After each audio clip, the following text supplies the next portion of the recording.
Hey, tonight we're going to explore the forgotten artistry of medieval brewing, where behind the hushed walls of convents across Europe, sisters devoted to faith and craft perfected a beverage that would outshine even the most celebrated monastic brews.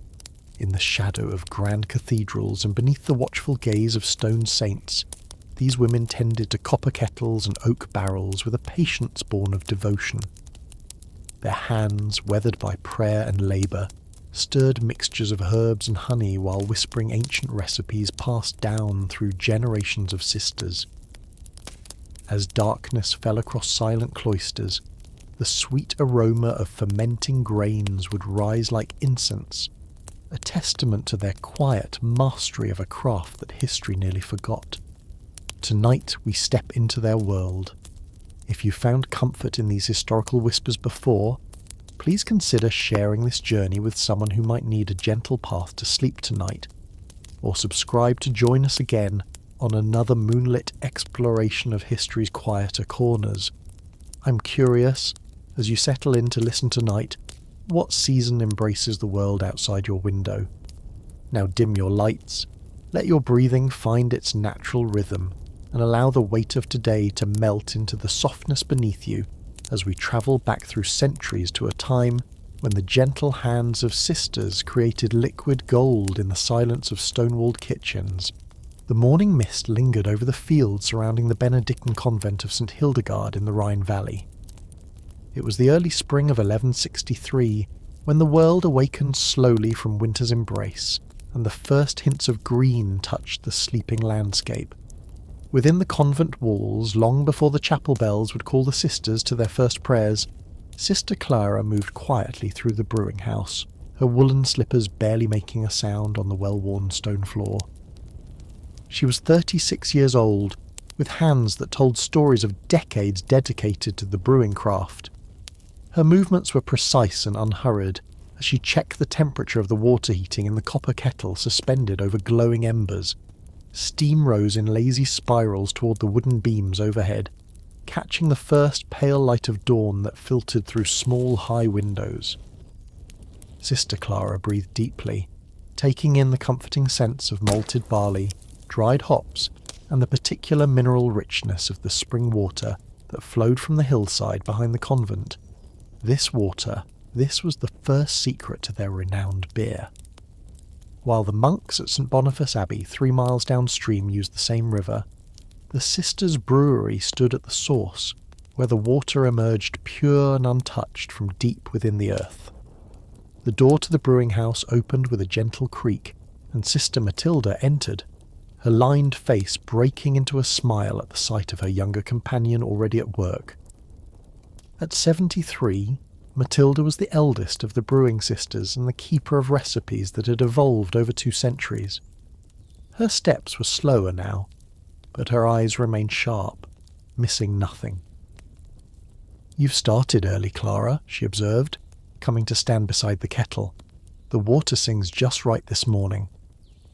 Clara nodded, respecting the older woman's ability to hear what others could not, the particular bubbling sound that indicated perfect brewing temperature.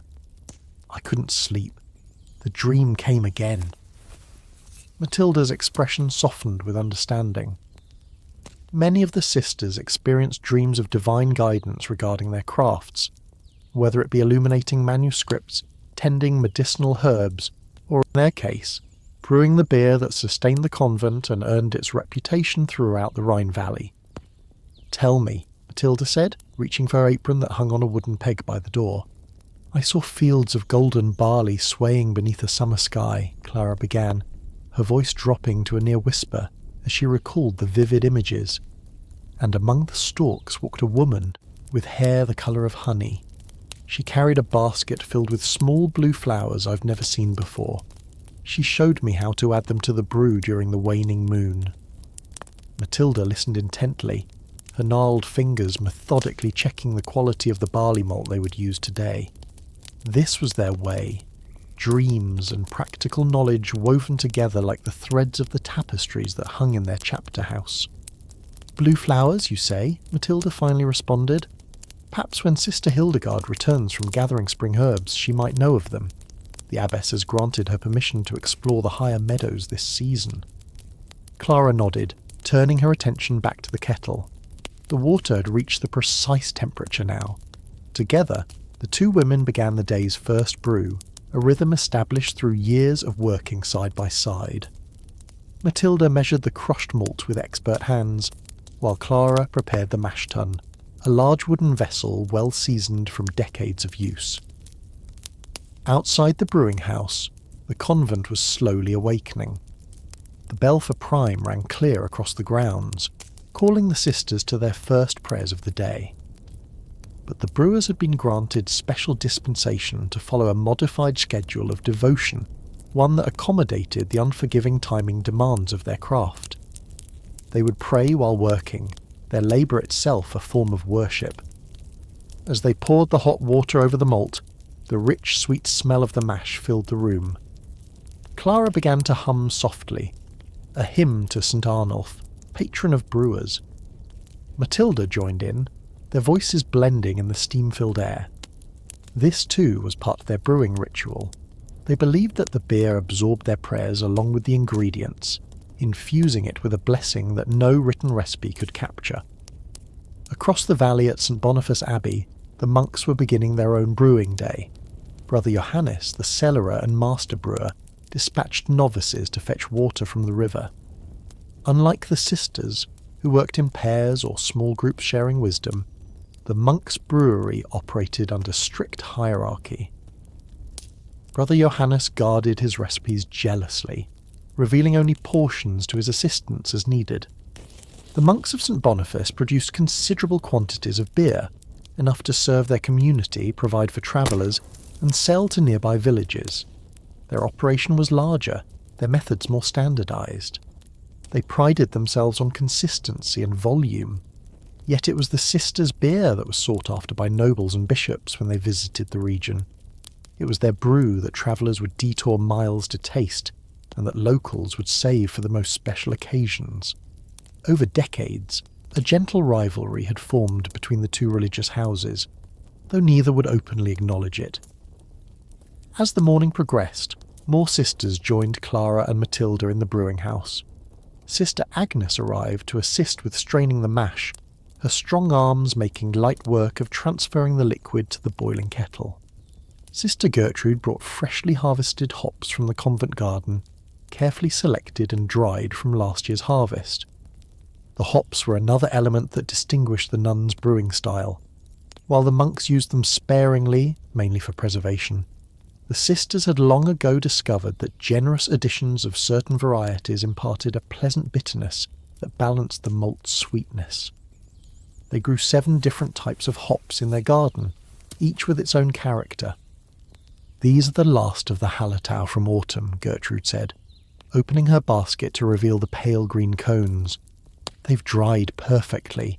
I've been keeping them in the north storeroom where the air is coolest." Matilda took one of the hop cones and crushed it between her fingers, releasing its fragrant oils. She closed her eyes, inhaling deeply.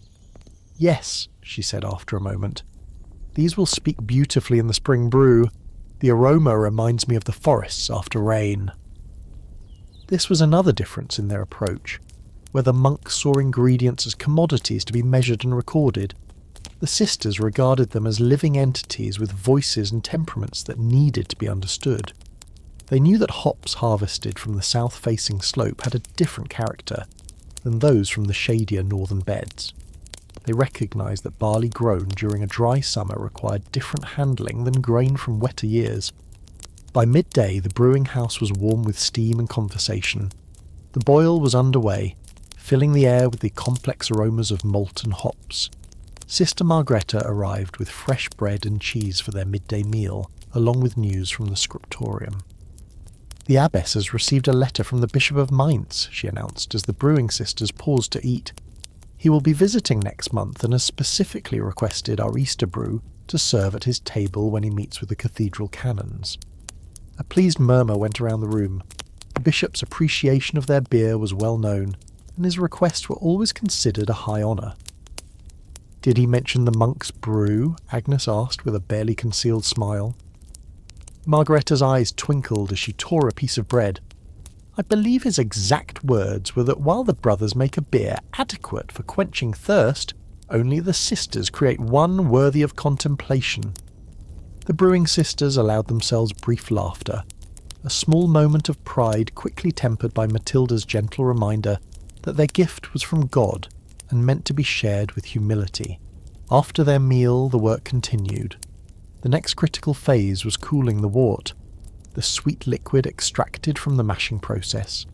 This was perhaps where the sisters' methods diverged most significantly from the monks'. Brother Johannes and his assistants would pour their hot wort into shallow open vessels, leaving it to cool overnight in the abbey's stone cooling room. The sisters, however, had developed a different approach. Years earlier, Sister Matilda had observed how water flowing through copper pipes in the convent's washing room cooled quickly without exposure to air. With the help of the convent's blacksmith, she had designed an ingenious system of copper coils that sat in cold spring water. The hot wort flowed through these coils, cooling rapidly while remaining protected from airborne contaminants. This innovation accomplished two things. It dramatically reduced the time needed for cooling, and it protected the wort from the wild yeast that often spoiled beer during this vulnerable stage. The result was a cleaner tasting brew with more consistent results. As Clara directed the flow of wort through this cooling system, she reflected on how brewing knowledge had passed from sister to sister over generations. Unlike the monks, who often jealously guarded their techniques, the convent had fostered a tradition of shared wisdom. Each brewer added her observations and improvements to a living body of knowledge. The brewery's precious recipe book, bound in calfskin and illustrated with delicate botanical drawings, contained notes from sisters long departed, their insights preserved in careful handwriting. The cooling complete, they transferred the wort to oak fermentation vessels, each marked with a small cross carved into the wood. These barrels had their own stories. The oldest had been made during Abbess Sophia's time, nearly 80 years ago, from an oak struck by lightning. It was said that beer fermented in this particular barrel was especially efficacious for those suffering from melancholy or troubled sleep. Now came the most mysterious part of the process, adding the yeast that would transform the sweet wort into beer.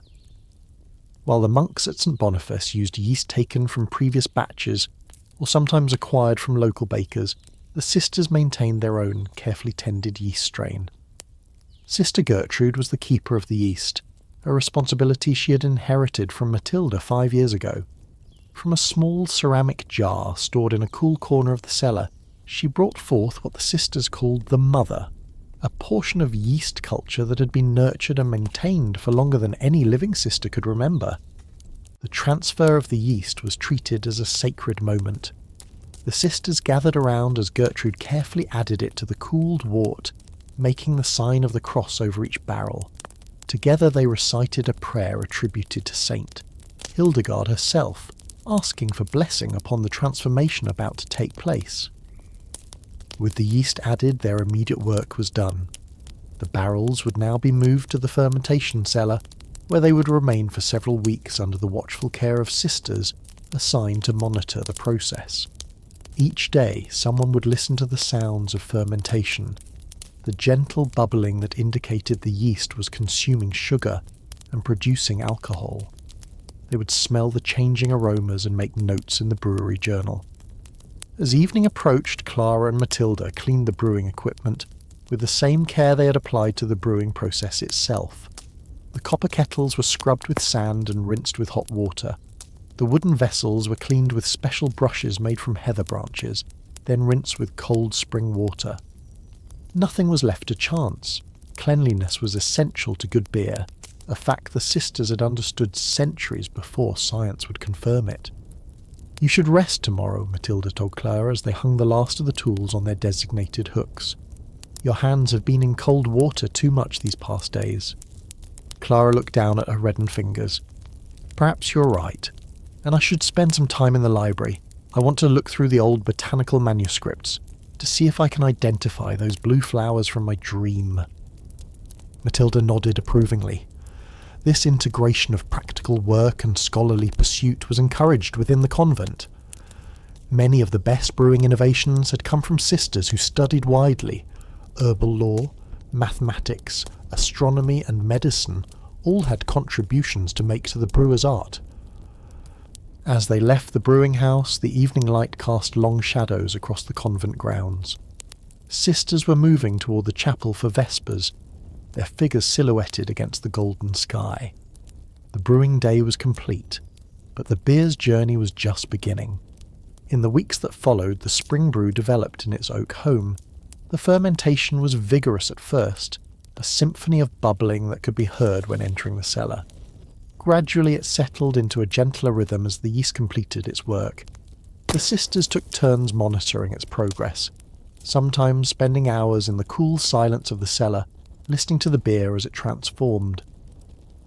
During this time, Clara devoted her mornings to the convent library.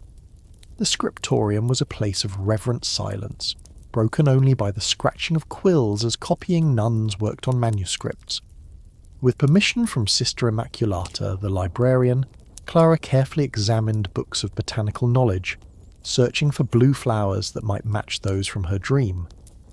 On the 5th day of her research, in a beautifully illustrated herbal attributed to a 9th century abbess, she found what she was seeking: delicate blue blossoms with 5 petals arranged in clusters.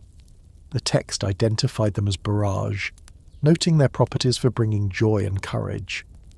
More importantly for Clara, the manuscript mentioned that these flowers had once been used in brewing by sisters in a convent near Cologne, before that knowledge was thought lost during a time of plague. Clara's discovery coincided with Sister Hildegard's return from her herb-gathering expedition to the high meadows. When Clara described the plant, Hildegard's eyes widened in recognition. "I've seen such flowers growing wild on the south-facing slope beyond the mill stream," she said. "I didn't gather them, not knowing their purpose, but I can show you where they grow." The next morning, Clara and Hildegard walked together beyond the convent walls. The early summer air was sweet with wildflowers and warm earth. After a half-hour's walk, they came to a sunny slope where, amidst the grasses, clusters of star-shaped blue flowers nodded in the gentle breeze. "Borage," Hildegard confirmed, kneeling to examine them. "The bees certainly favour them. Look how they gather around each blossom." Clara observed the industrious insects moving from flower to flower. "The manuscript said they bring joy," she mused. "Perhaps that's what my dream was showing me.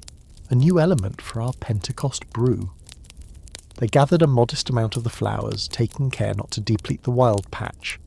Back at the convent, Clara sought out Matilda, finding her in the garden tending to the hop vines that climbed along specially constructed trellises. "I found them," Clara said simply, opening her basket to reveal the blue blossoms. Matilda's weathered face broke into a smile of wonder. "The flowers from your dream," she acknowledged, "and you say they were once used in brewing." "According to the old manuscript, they were added late in the fermentation, during the waning moon, exactly as I dreamed." The older woman was quiet for a moment, her fingers gently touching the delicate petals. Then she nodded. "We shall try it with a small portion of the spring brew, 1 barrel perhaps, the one made from the lightning-struck oak. If your dream truly was guidance, then that barrel would be most receptive." That evening, as the moon began its waning phase, Clara and Matilda entered the cellar together. They carried the borage flowers, which they had carefully dried in the warmest corner of the kitchen for 3 days. The cellar was cool and dim, illuminated only by the warm glow of their oil lamp. They approached the special barrel, removing its cloth covering with reverent hands. The fermentation had progressed beautifully. The beer was approaching maturity but would benefit from another week of rest. It was the perfect moment to introduce the flowers. Clara recited a simple prayer as Matilda gently added the dried borage to the beer. They replaced the cloth cover, made the sign of the cross over the barrel, and departed in silence, leaving the beer to absorb this new influence. A week later, when the time came to taste the brews, there was a palpable sense of anticipation among the brewing sisters. They gathered in the testing room, a small chamber adjacent to the cellar where new batches were evaluated before being approved for serving. Abbess Catherine joined them for this important occasion, a rare honour that highlighted the significance of their brewing work to the convent's spiritual and economic life. The regular spring brew was tasted first. It was excellent, clear amber in colour with a rich aroma of malt and a pleasant bitterness from the hops. The sisters nodded approvingly as they sipped from small wooden cups. A worthy offering, the abbess commented, balanced and pure. Then Matilda brought forth samples from the special barrel, the one infused with borage flowers. The liquid seemed to catch the light differently, with a subtle golden hue that distinguished it from the regular brew. A delicate floral note rose from the cups, intertwining with the familiar beer aromas. When they tasted it, there was a moment of collective silence.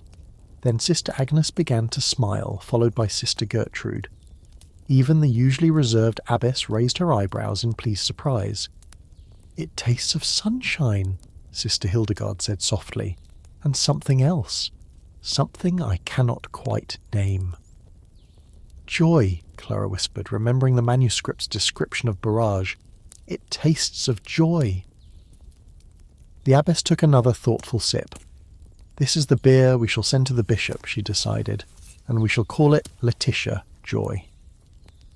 Word of the special brew spread quickly beyond the convent walls. When the bishop visited and tasted Laetitia, he was so impressed that he requested several barrels to be sent to the archbishop. Soon, nobles who had already favoured the nuns' beer were specifically requesting this new variety, offering generous donations to the convent in exchange.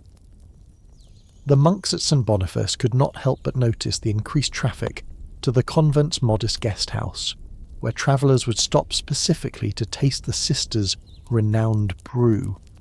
Brother Johannes, hearing reports of a beer that tasted of joy, became determined to discover their secret. One summer afternoon, he arrived at the convent gate with 2 novices, ostensibly to deliver a manuscript the abbey had copied for the sisters' library. After completing this errand, he lingered, hoping for an invitation to sample the famous new beer. Abbess Catherine, ever gracious, had a small cup brought for him. Brother Johannes sipped slowly, his expression betraying nothing as he attempted to identify the special ingredient.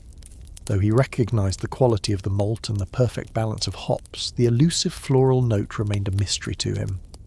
"You have been blessed with a remarkable gift," he finally acknowledged, setting down his empty cup. "Your beer has a quality I have not encountered before." "We are grateful for God's guidance in our humble work," the abbess replied simply, offering no further explanation.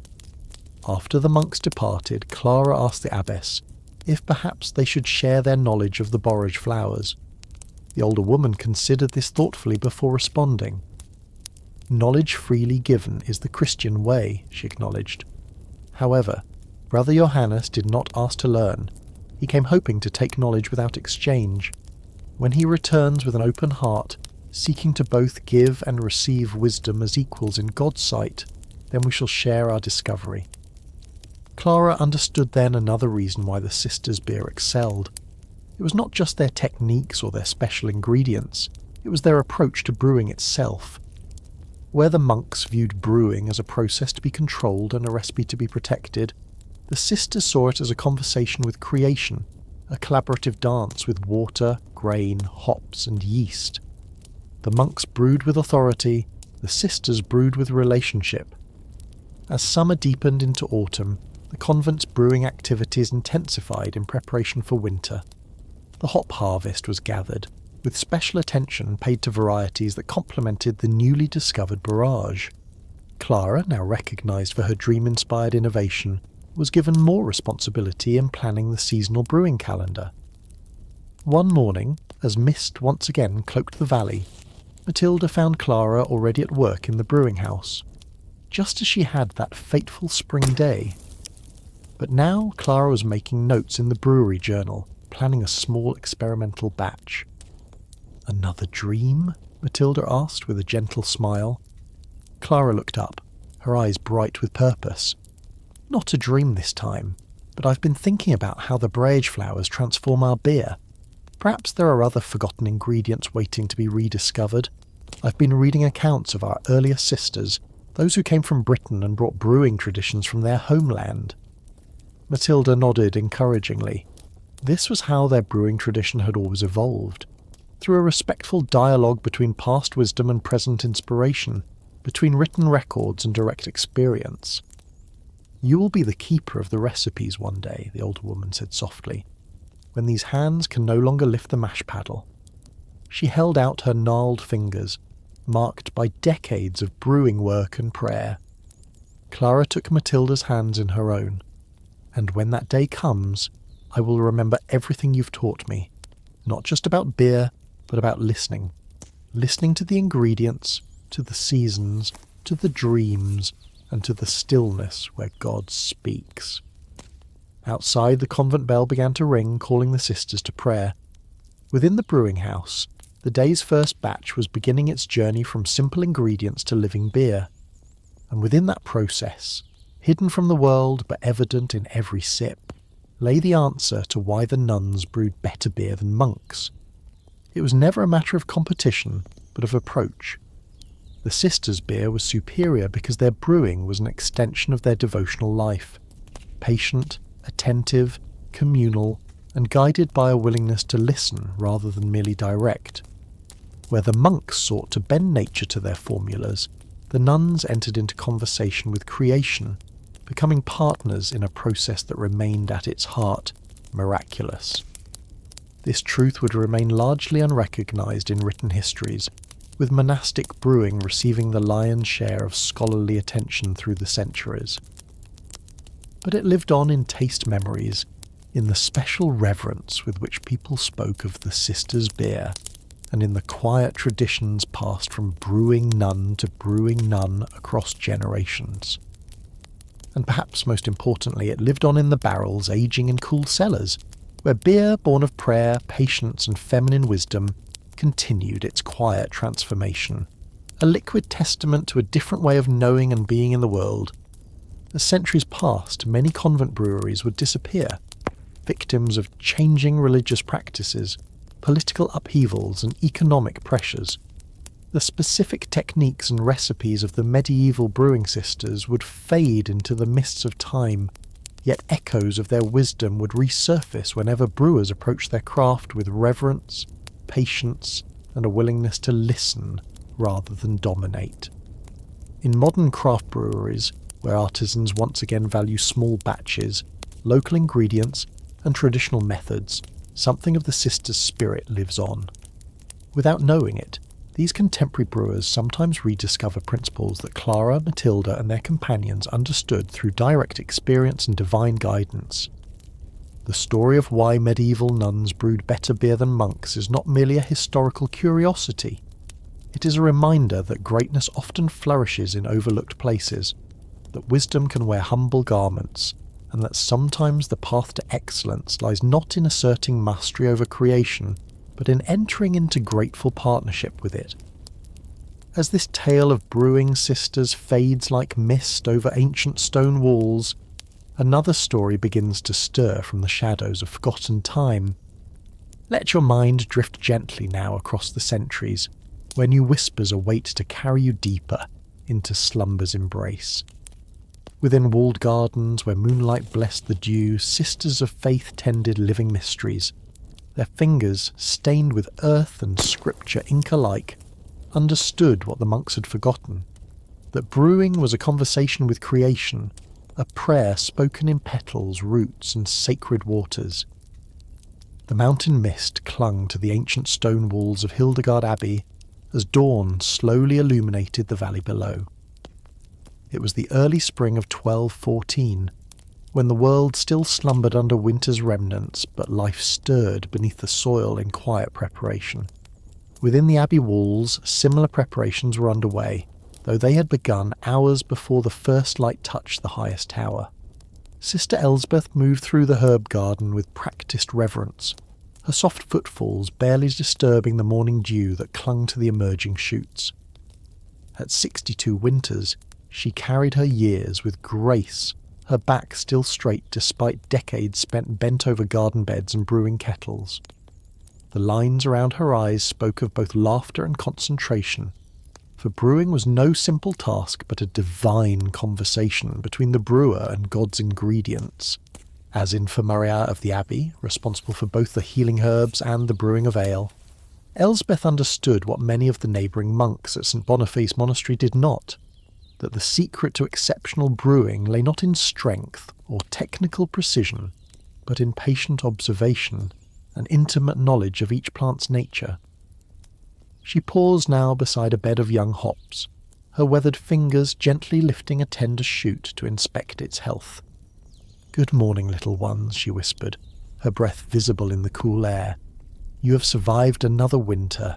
May you grow strong for our summer brewing."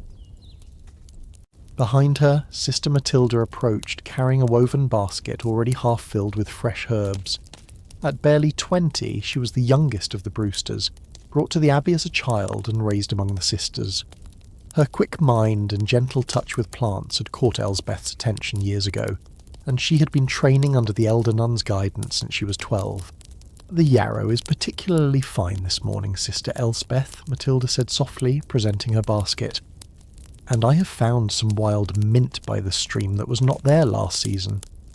Elsbeth smiled, taking a sprig of the mint and crushing it gently between her fingers. She closed her eyes as she inhaled its scent, considering its character like one might listen to a friend's voice. "Yes," she said after a moment, "this will add a pleasant note to the spring ale. The pilgrims who come for Easter will appreciate its freshness after their long journeys." The two women continued their harvesting as the sun rose higher, working methodically through the garden that had been carefully arranged decades ago by an abbess who understood that beauty and utility need not be separated. Calendula bloomed alongside sage, while angelica and sweet woodruff created natural borders. Unlike the rigid rose found in many monastery gardens, the nuns' herbarium mimicked the flowing patterns of nature, plants grouped by how they grew together and benefited one another. This philosophy extended to their brewing as well, a holistic approach that viewed beer not merely as a beverage, but as nourishment for body and spirit. Where the monks at St Boniface followed strict recipes handed down unchanged for generations, the sisters observed, adapted, and responded to each batch's unique character. By mid-morning, their baskets filled, the women made their way to the brew house, a stone building attached to the abbey's kitchen that housed the large copper kettles and oak fermenting vessels. Already inside, Sisters Agnes and Johanna had begun heating water drawn from the abbey's spring, famous throughout the region for its exceptional purity. "The malted barley arrived from the village yesterday," Sister Agnes reported, her strong arms stirring the heating water with a long wooden paddle. "Farmer Wilhelm's finest. He says the soil was particularly good this past year." Elsbeth nodded approvingly. "Then we shall honour his diligence with our care." The brewing room filled with gentle steam as the sisters worked in practised harmony, each knowing her role without need for instruction, unlike the boisterous energy of the monastery brew house, where the monks turned brewing into a display of strength and endurance. The nuns moved with purpose and economy, their concentration evident in their quiet focus. Sister Johanna, who had been scribing the abbey's records for 30 years, documented each step of the process in a leather-bound book, noting the quantities, times, and observations. This meticulous record-keeping separated the nuns from their male counterparts, who relied more on memory and tradition than adaptation. Last year's spring batch had a slight sourness that some pilgrims particularly enjoyed, Johanna noted, consulting her previous entries. "Shall we encourage that quality again?" Elsbeth considered this as she examined the malt, running it through her fingers and occasionally placing a grain on her tongue to taste its character. "I believe we should. The wild yeast from the valley seems to bring that quality naturally, but perhaps we might balance it with a touch more honey this time." As the morning progressed into afternoon, the brewhouse filled with the rich aroma of malted barley simmering with carefully selected herbs. The sisters worked steadily, adding ingredients at precise moments determined not by the monastery bell but by the behaviour of the brew itself, the way it bubbled, its aroma, the clarity of the wort as it was strained through linen cloths. When Abbess Catherine entered later in the day, she found the sisters gathered around the cooling vessel, where the wort would rest before the addition of yeast. The abbess, a woman whose wisdom had guided the community for over 15 years, observed silently for a moment before speaking. "How fares our spring brewing, Sister Elsbeth?" she asked, her voice soft but carrying the quiet authority of her position. Elspeth straightened from where she'd been examining the liquid's colour. "It speaks well today, Mother Abbess. The barley sings of sunshine, and the herbs have given generously of their essence." The abbess smiled at the poetic description, understanding perfectly what her brewing mistress meant.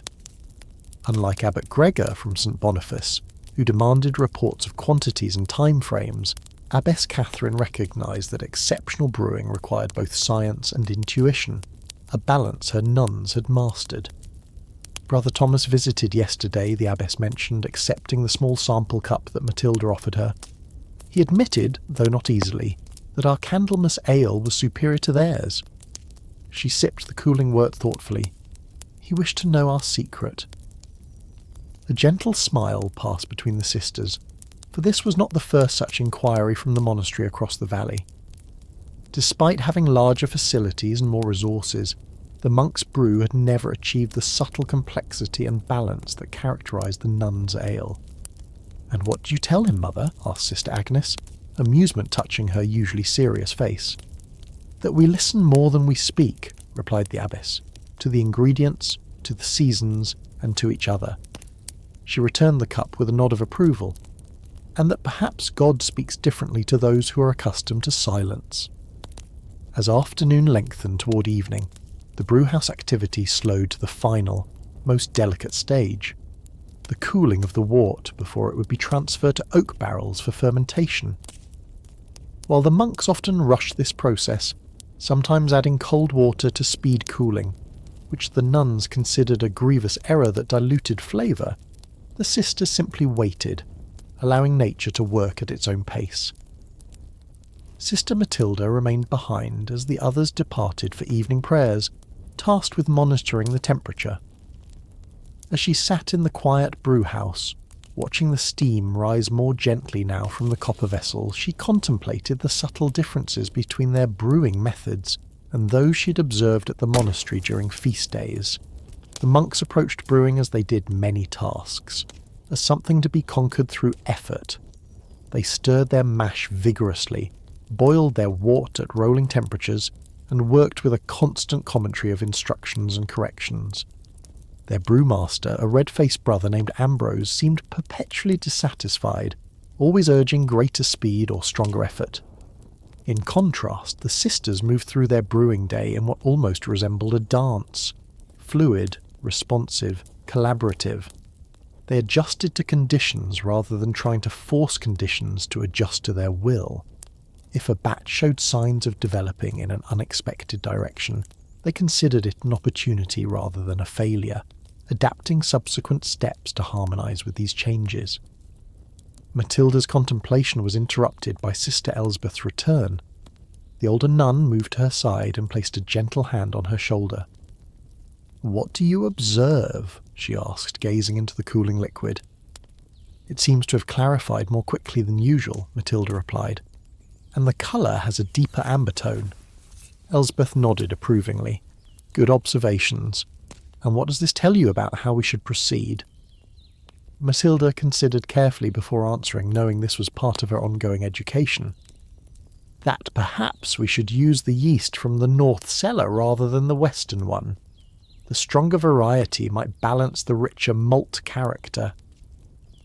A smile of genuine pleasure crossed Elsbeth's face. "You learn quickly, child. Yes, that is precisely what I was thinking. The yeast is not just an ingredient, but a living partner in our work. We must introduce the one that will converse most harmoniously with what we have prepared." As darkness fell outside, the sisters completed the day's brewing tasks. The cooled wort was carefully transferred to oak barrels that had been scrupulously cleaned and blessed.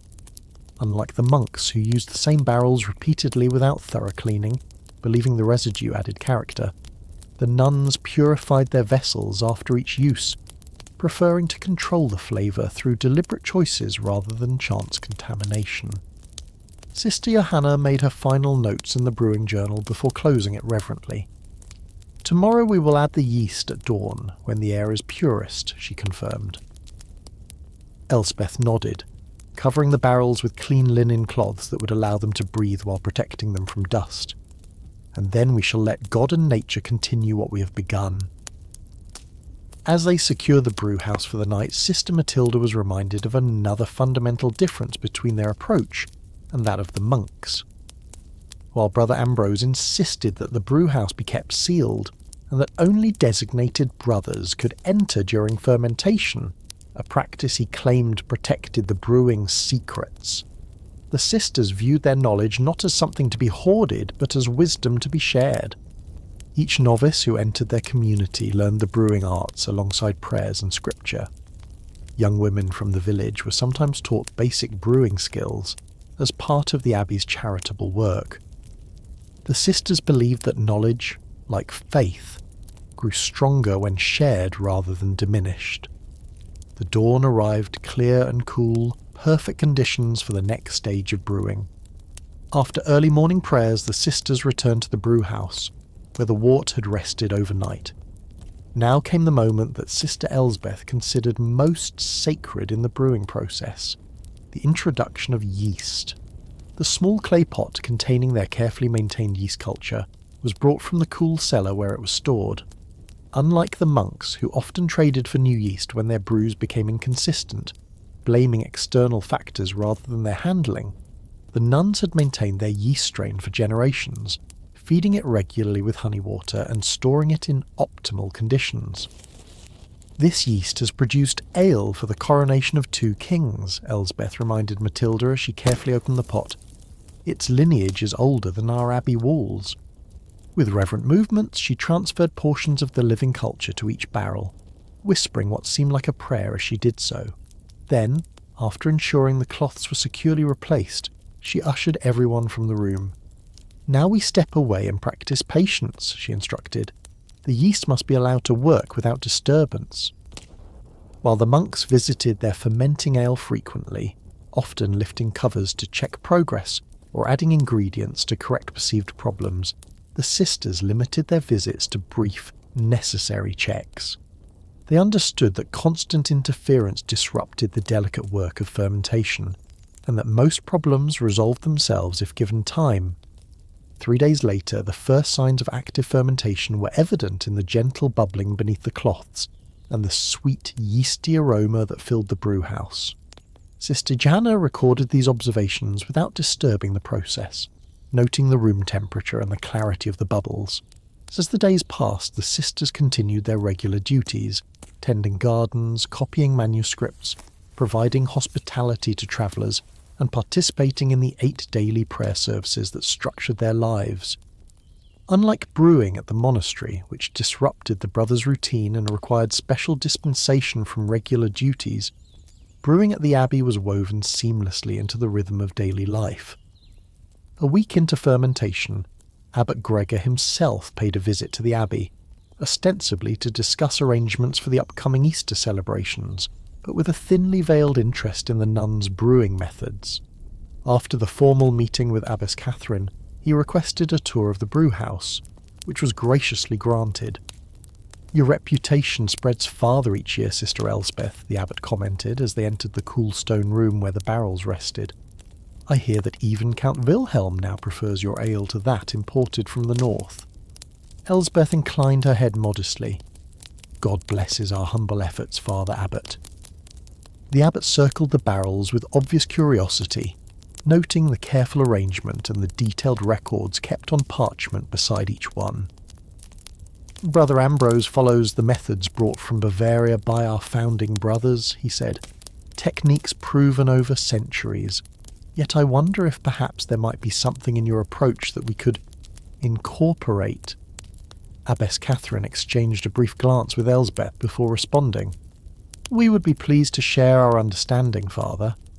Perhaps Brother Ambrose might visit when Sister Elsbeth begins training our novices next month." The abbot's expression revealed his surprise at the offer of open knowledge sharing, a concept foreign to the competitive secrecy with which the monastery guarded its brewing practices. "That is most generous, Mother Abbess. I shall consider it." After the abbot's departure, Sister Matilda helped Elsbeth check the fermentation progress, carefully lifting one cloth to observe the ale beneath. "Why do you think their beer never achieves the quality of ours, even when they use similar ingredients?" she asked. Elsbeth considered the question as she gently replaced the cloth. "It is not merely what one does, but how and why one does it," she replied. "The monks brew with pride and competition in their hearts.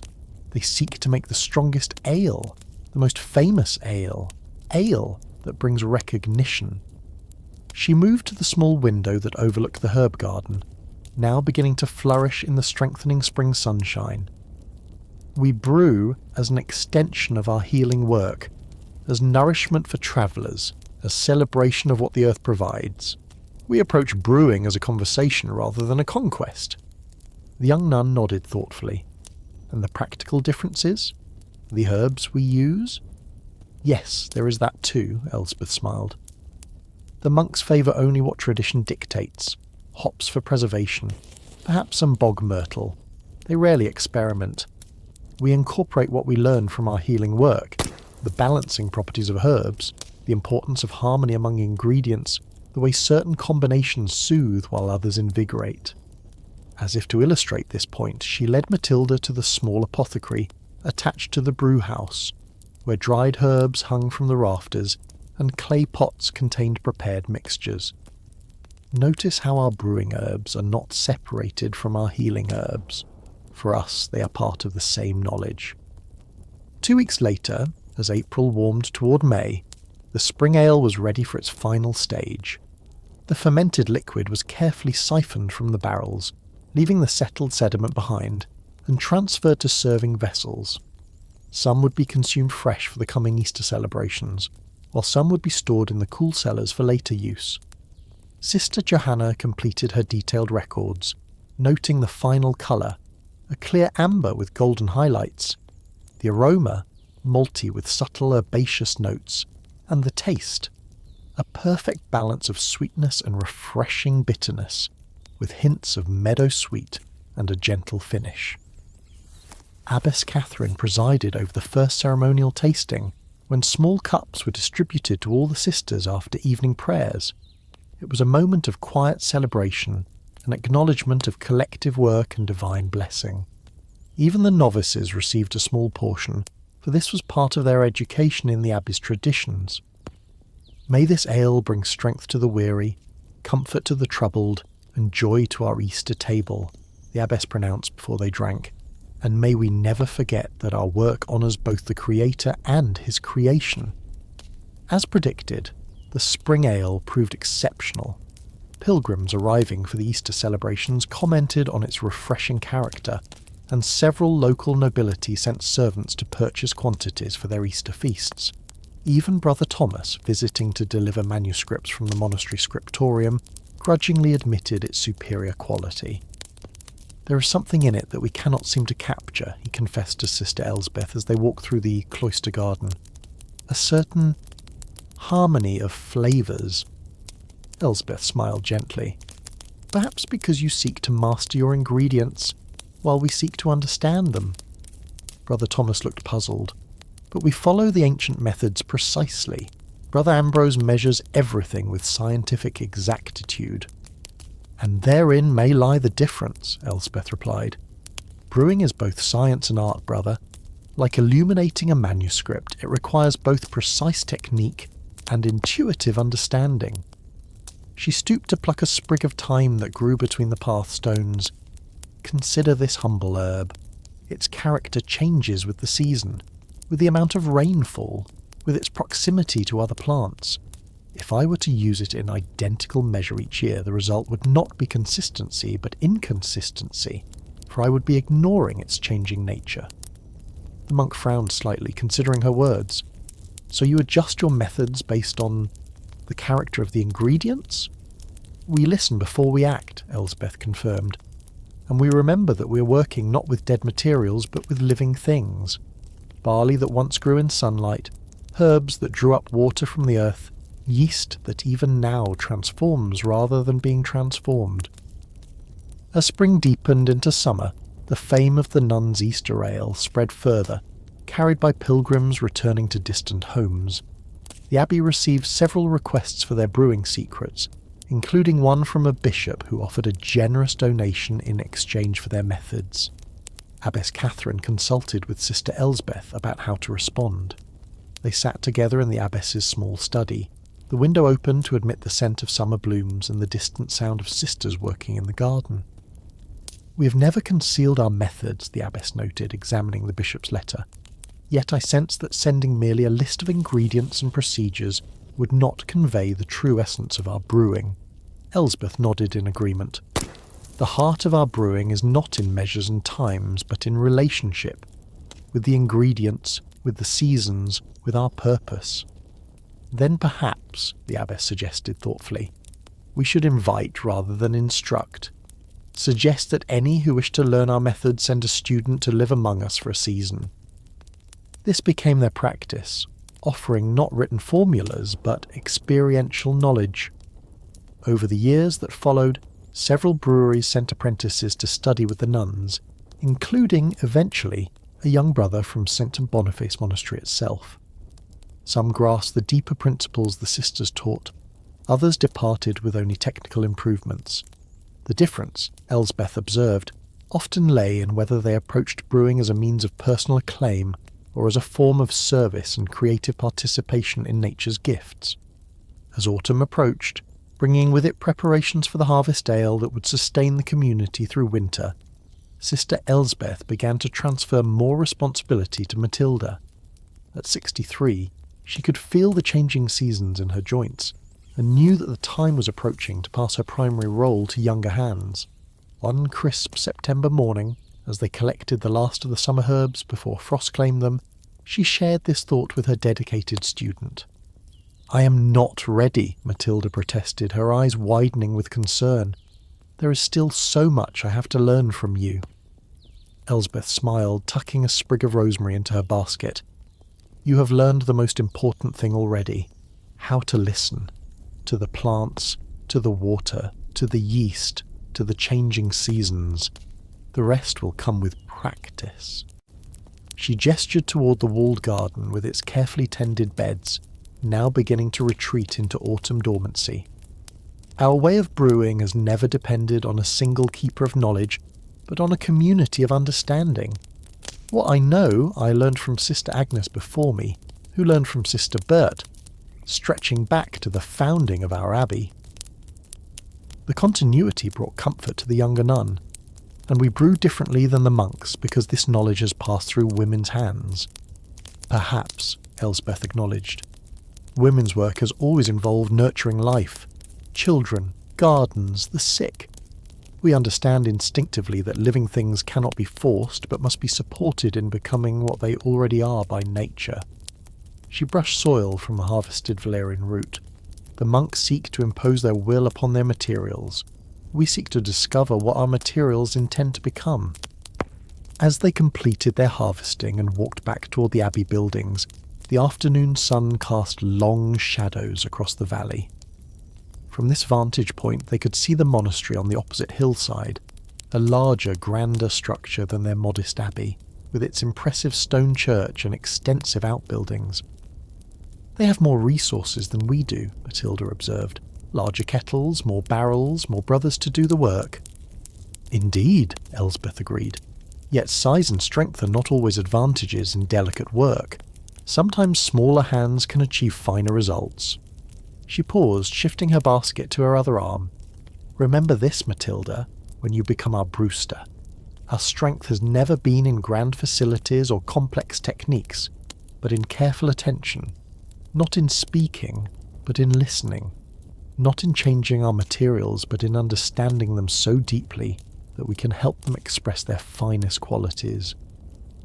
That evening, as the sisters gathered for the office of Compline, their voices rising in the ancient plain chant that would be the day's final prayers, Sister Elsbeth felt a profound sense of rightness in the world. The cycle of seasons, the passing of knowledge from one generation to the next, the slow, patient work of brewing that mirrored the gradual transformations of the spiritual life, all were part of a greater harmony. When the final notes of the chant faded into silence and the abbess had blessed the community for the night, the sisters processed quietly from the chapel. Tomorrow would bring another day of work and prayer, of herbs to harvest and ale to tend, of knowledge to preserve and share.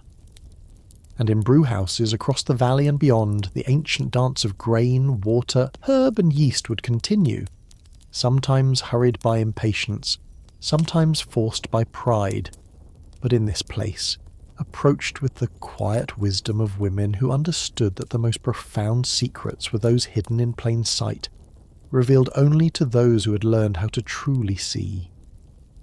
Like droplets of dew gathering on a morning leaf, another story pools at the edge of consciousness, ready to flow into dreams. Let us drift now toward the silent cloisters where ancient knowledge was preserved in ink and memory. In the hushed shadows of ancient stone walls, devout sisters moved like whispers across worn flagstones. Their hands, weathered by prayer and labour, transformed simple ingredients into liquid sustenance through sacred rhythms of brewing. Each bubble and froth a silent prayer rising, each careful measurement an act of devotion. Within the hallowed walls of the Benedictine Abbey of Hildegard, where morning light filtered through stained glass windows in gentle beams of amber and ruby, Sister Agnes moved with the quiet confidence of one who had dedicated 40 years to the art of brewing. The wooden paddle in her weathered hands stirred the warm wort in slow methodical circles, her movements as rhythmic and purposeful as the prayers she whispered with each turn. The fragrant steam rose around her face like incense, carrying with it the earthy essence of barley and the subtle whispers of herbs harvested from the convent garden. It was the early spring of 1342, when the world outside the abbey walls rushed forward in its usual chaos of commerce and conflict, but within this sacred sanctuary, time followed a different measure. The measured pace of devotion, of careful craft passed from one generation of sisters to the next.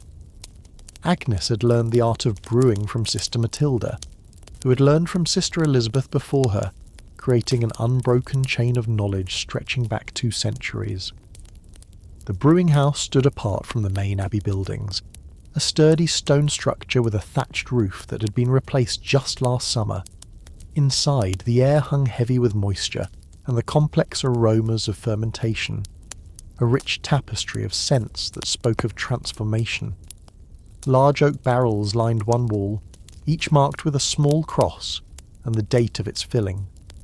Several sisters moved about the space in contemplative silence, each attending to her particular role in this sacred dance of creation. Sister Agnes paused in her stirring to wipe a bead of perspiration from her brow with the sleeve of her habit. The woolen garment was simple and practical, dyed the deep black of her order, with sleeves rolled carefully to the elbows to keep them from the brew. Though the spring morning outside remained cool, the brewing house was warm from the fires that heated the copper kettles.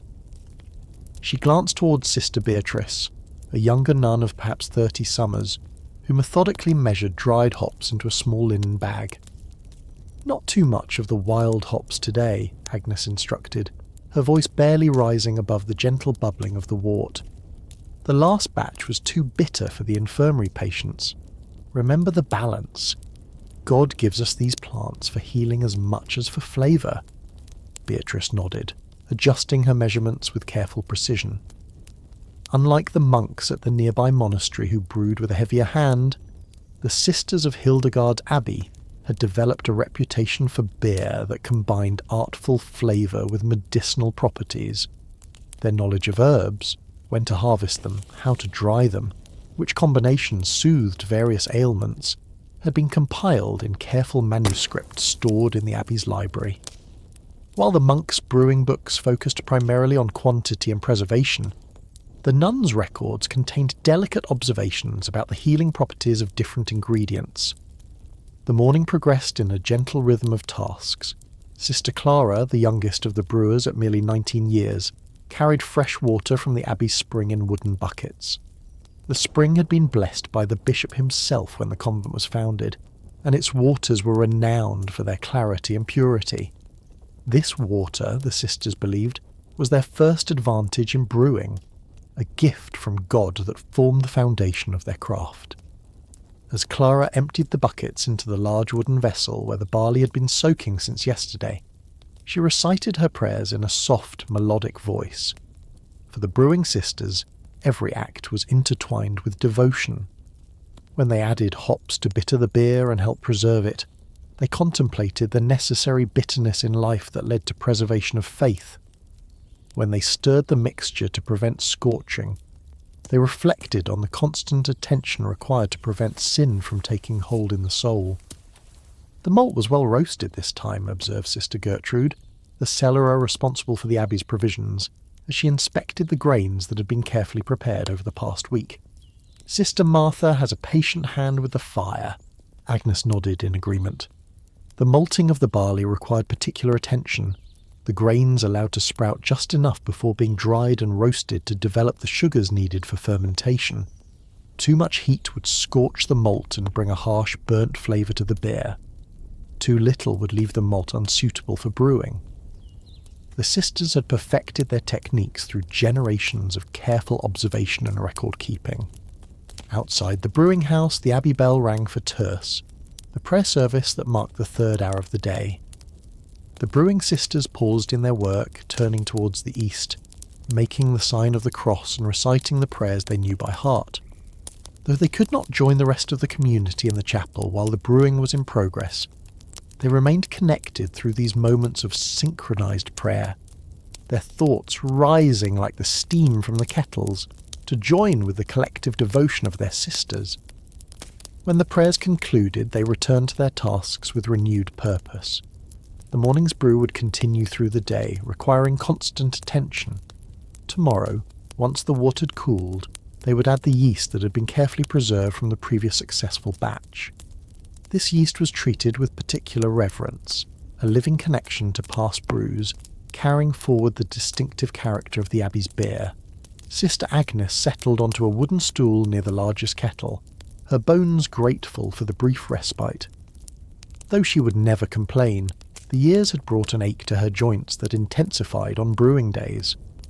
Yet she found a deep satisfaction in these hours of physical labour, in the knowledge that the work of her hands would bring both sustenance and healing to many. As she rested, she recalled the day, nearly 4 decades earlier, when she'd first entered the brewing house as a novice. Sister Matilda, then the head brewer, had greeted her with a stern but kind expression. "Remember always," Matilda had told her, "that we brew not merely to fill bellies or lighten hearts, but as an expression of God's abundance. Each step is a prayer, each batch an offering." Those words had shaped Agnes's understanding of her vocation. Where the monks at the nearby monastery produced beer primarily to fulfill the rule of St. Benedict's requirement for hospitality to travellers and to provide safe hydration for the community, the sisters approached brewing as an integrated expression of their spiritual and healing mission. Sister Beatrice interrupted Agnes's reflections, approaching with a small pottery jar. "Should we add the meadow sweet to this batch? The abbess mentioned that several of the older sisters have been suffering with joint pains as the weather changes." Agnes considered for a moment. "Yes, but gently, and perhaps a small measure of the willow bark as well. Steep them together in the small kettle first, so we can control the bitterness." This was another distinction in the sisters' brewing method. While the monks followed traditional recipes with a little variation, the nuns adapted their brews to the specific needs of the community and the season. Winter beers contained warming herbs like ginger and cinnamon.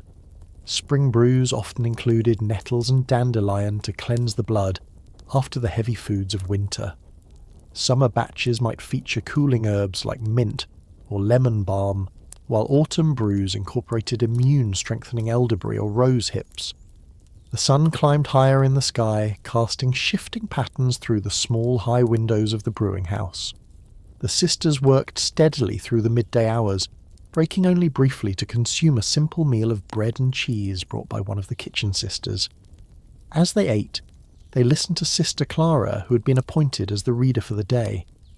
From a small wooden lectern in the corner, she read from the writings of Hildegard von Bingen, the visionary abbess for whom their convent was named. Hops, Clara read in her clear young voice, when added to beverages prevents them from acidity and gives them longer durability. Its bitterness counteracts putrefaction and clears the beverage so that it remains sound much longer. Agnes nodded as she listened. Hildegard's writings on the natural world and its healing properties had been fundamental to the development of the Abbey's brewing tradition. The great abbess had understood the preservative qualities of hops long before many other brewers, and her detailed observations about the medicinal properties of plants formed the cornerstone of the sisters' approach to their craft. When the reading concluded and the brief meal was finished, the sisters returned to their work with renewed vigour. The afternoon brought a shift in tasks. The wort that had been boiling since morning needed to be transferred to cooling vessels. This process required careful attention to cleanliness, another area where the nuns excelled beyond their monastic brothers. Sister Agnes had instituted strict practices regarding the cleaning of each vessel, an implement used in the brewing process. While the monks often relied simply on rinsing with hot water, the nuns scoured their equipment with a mixture of sand and ash, then rinsed multiple times with the pure spring water. They also recognised that certain wild yeasts could spoil a batch, and took precautions to prevent unwanted organisms from entering their carefully crafted brews. "Remember, sisters," Agnes would often say, "God has filled our world with creatures too small for the eye to see. Some are beneficial, others harmful. Our duty is to create conditions where the beneficial may thrive and the harmful are excluded." This wisdom, passed down through generations of brewing nuns, resulted in fewer spoiled batches and beer that remained drinkable for longer periods. The Abbey's beer was sought after not only for its flavour and medicinal properties, but also for its reliability, a quality that pilgrims and travellers particularly appreciated. As the afternoon progressed, Sister Gertrude returned to the brewing house, bringing with her the abbess, Mother Sophia, who wished to observe the day's work. Mother Sophia was a tall woman with keen eyes that missed little, and a reputation for both spiritual insight and practical wisdom. She had led the community for 12 years, guiding them through periods of scarcity and abundance with equal grace. The abbess moved slowly around the brewing house, observing the sisters at their work, occasionally asking quiet questions about the process. When she came to Agnes, she placed a gentle hand on the older nun's shoulder. "Our infirmarian tells me that the last batch you created has been particularly effective for those recovering from the winter cough," she said. "3 of the village children who were brought to us have shown remarkable improvement." Agnes bowed her head slightly, accepting the praise with humility. "God provides the ingredients, Mother. We are merely his instruments." Mother Sophia smiled. "Indeed, but he has blessed you with discerning hands and a patient heart. These gifts serve our community well." She looked around at the other sisters before continuing. "I have received a letter from the abbess at Ebingen. She wishes to send 2 of her novices to learn our brewing methods. They will arrive with the next full moon." This news caused a slight stir among the brewing sisters. The sharing of knowledge between convents was common practice, but it also represented an acknowledgement of their expertise. The abbey at Ebingen had been founded by Hildegard herself and maintained a strong tradition of healing arts. That they sought instruction from Hildegard's abbey was a considerable honour. "We will prepare to receive them," Agnes assured the abbess. "Sister Beatrice has shown herself to be an able teacher. Perhaps she might take special responsibility for instructing the novices." Beatrice looked up in surprise at being singled out, her cheeks colouring slightly with pleasure at the recognition. Mother Sophia nodded her approval before departing, leaving the sisters to continue their work. As afternoon gave way to evening, the brewing house grew quieter. The most intensive part of the day's labour was complete. The wort had been transferred to cooling vessels and would rest overnight before the yeast was added in the morning. Sister Agnes made a final inspection of the day's work, ensuring that everything was in order before the brewing sisters would join the rest of the community for Vespers. The soft glow of lantern light cast long shadows on the stone walls as the sisters cleaned their workspace with methodical care. Wooden paddles were scrubbed and hung to dry, floors swept and surfaces wiped down.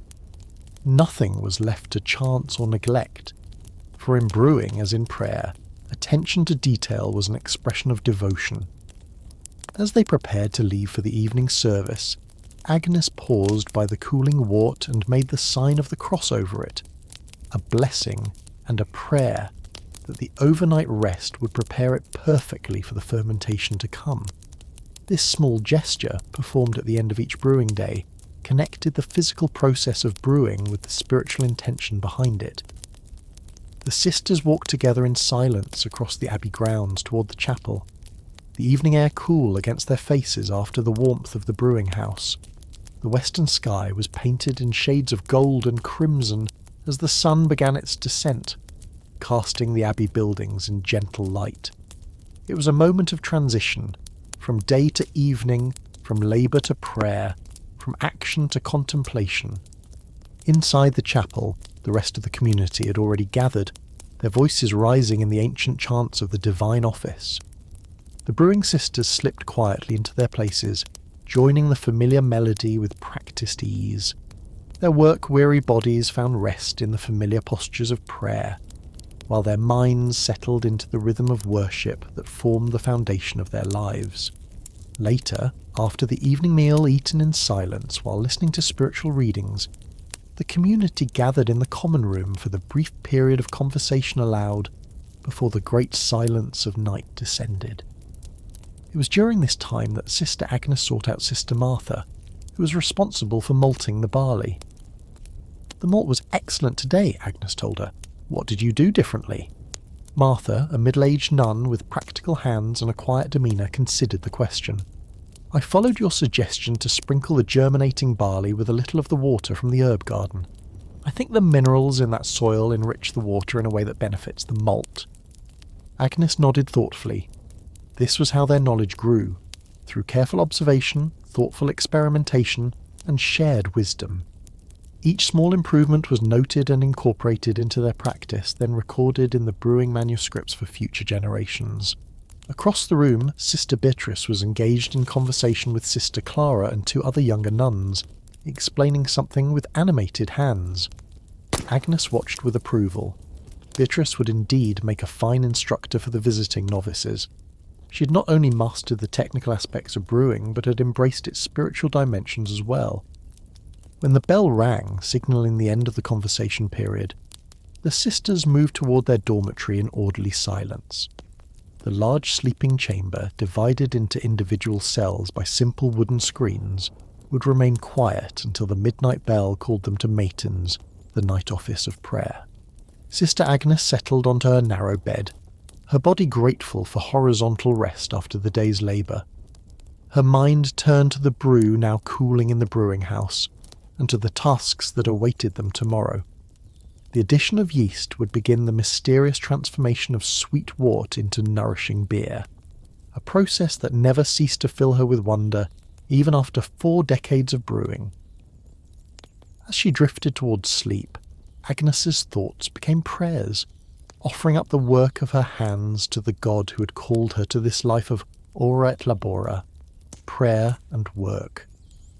In her dreams, golden fields of barley waved under a summer sky, and clear spring water bubbled up from the earth like divine grace.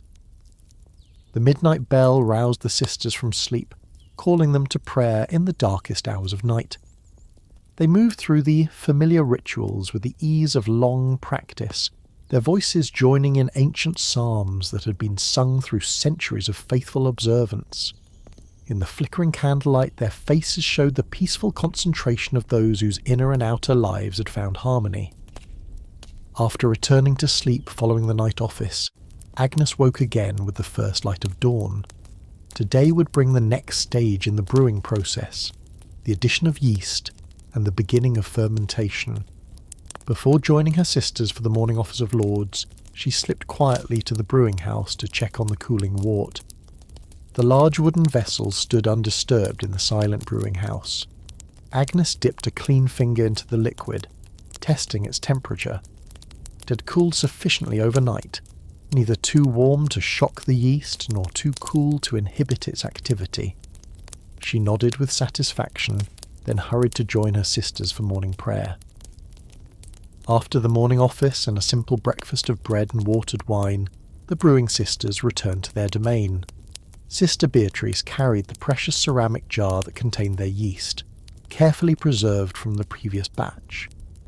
The handling of the yeast was one of the most critical aspects of brewing, and another area where the nuns' methods differed significantly from those employed by the monks. While the neighbouring monastery purchased new yeast frequently from commercial brewers in the nearby town, the sisters maintained their own yeast strain, carefully preserved and nurtured over many years. They had discovered that by selecting yeast from only the most successful batches and storing it in particular conditions, they could develop a distinctive character in their beer that remained consistent from batch to batch.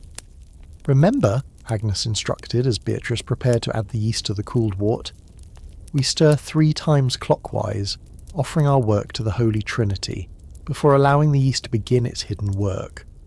Beatrice nodded, performing the ritual with reverent focus. The other sisters gathered around, reciting together the brewer's prayer that had been composed by the abbey's first brewing mistress, nearly 2 centuries earlier. "Blessed Creator, who from simple elements brings forth abundance, guide this transformation according to your wisdom. As yeast works in secret, may your Spirit work within us, creating from our humble offerings something that brings health and gladness to all who partake. Amen." With the yeast added, the wort would now begin its transformation into beer. The large vessels were covered with clean linen cloths to protect the precious liquid from dust and insects while allowing the carbon dioxide produced during fermentation to escape. Now the sisters would need patience as nature and divine grace worked together in the mysterious alchemy of fermentation. During this waiting period, other tasks filled the brewing sisters' days. Herbs needed to be harvested from the garden and dried for future batches. Barley from last autumn's harvest required sorting and preparing for malting. The previous batch of beer, now fully matured, needed to be transferred into serving vessels for the infirmary and the guest house, and into barrels for longer storage. 3 days after the yeast was added, Sister Agnes led Beatrice and Clara back to the fermenting vessels to observe the progress. The surface of the liquid now showed a thick, creamy foam, the krausen that indicated active fermentation was underway. The air in the brewing house was perfumed with the yeasty, slightly fruity aroma of transformation. "See how the foam has a slight reddish tinge?" Agnes pointed out to her younger companions. "That comes from the meadowsweet we added. The colour will fade as fermentation continues, but the healing properties remain in the beer." Sister Clara leaned closer, inhaling the aroma. "It smells sweeter than the last batch." Agnes nodded. "We used more of the lighter malt this time, and less of the darkly roasted. This beer is intended primarily for the infirmary patients and the elderly sisters, so we want it to be gentle on the stomach and soothing to the nerves." Beatrice made notes in the brewing journal, recording their observations along with the specific ingredients and processes used for this batch. These records would guide future brewing and help them connect specific techniques with particular outcomes. As the sisters worked and waited through the fermentation period, the rhythm of monastic life continued around them. The divine office marked the hours of each day with prayer. The community gathered for meals and readings. The work of the abbey, tending gardens, copying manuscripts, teaching children from the village, caring for the sick, proceeded in orderly fashion. 1 week after the yeast was added, Mother Sophia summoned Sister Agnes to her study. The abbess's private room was simply furnished but contained several unusual items that reflected her scholarly interests. A celestial globe, several scientific instruments, and shelves of books that included not only religious texts but works on natural philosophy and medicine. "Sister Agnes," the abbess began when they were seated, "I've been corresponding with the Bishop of Mainz regarding our brewing methods. He is particularly interested in our use of herbs for medicinal purposes. Agnes listened attentively. The bishop was known as a patron of learning and had established several hospitals in his diocese. He has requested that we prepare a manuscript detailing our brewing techniques, particularly those that produce beer with healing properties, Mother Sophia continued. I believe your knowledge should be preserved more formally than just in our brewing journals. Agnes felt a flutter of concern. Mother, I am not a scholar or a writer. My knowledge is in my hands, not my pen. The abbess smiled gently. I'm not asking you to write it yourself. Sister Hildegard in the scriptorium has a fine hand and a clear mind. She can work with you to record your wisdom. Consider it part of your legacy to our community and to those who will come after us. Agnes bowed her head in acceptance. Though the prospect of formalizing her knowledge was daunting, she understood the value of preserving the brewing traditions that had been entrusted to her.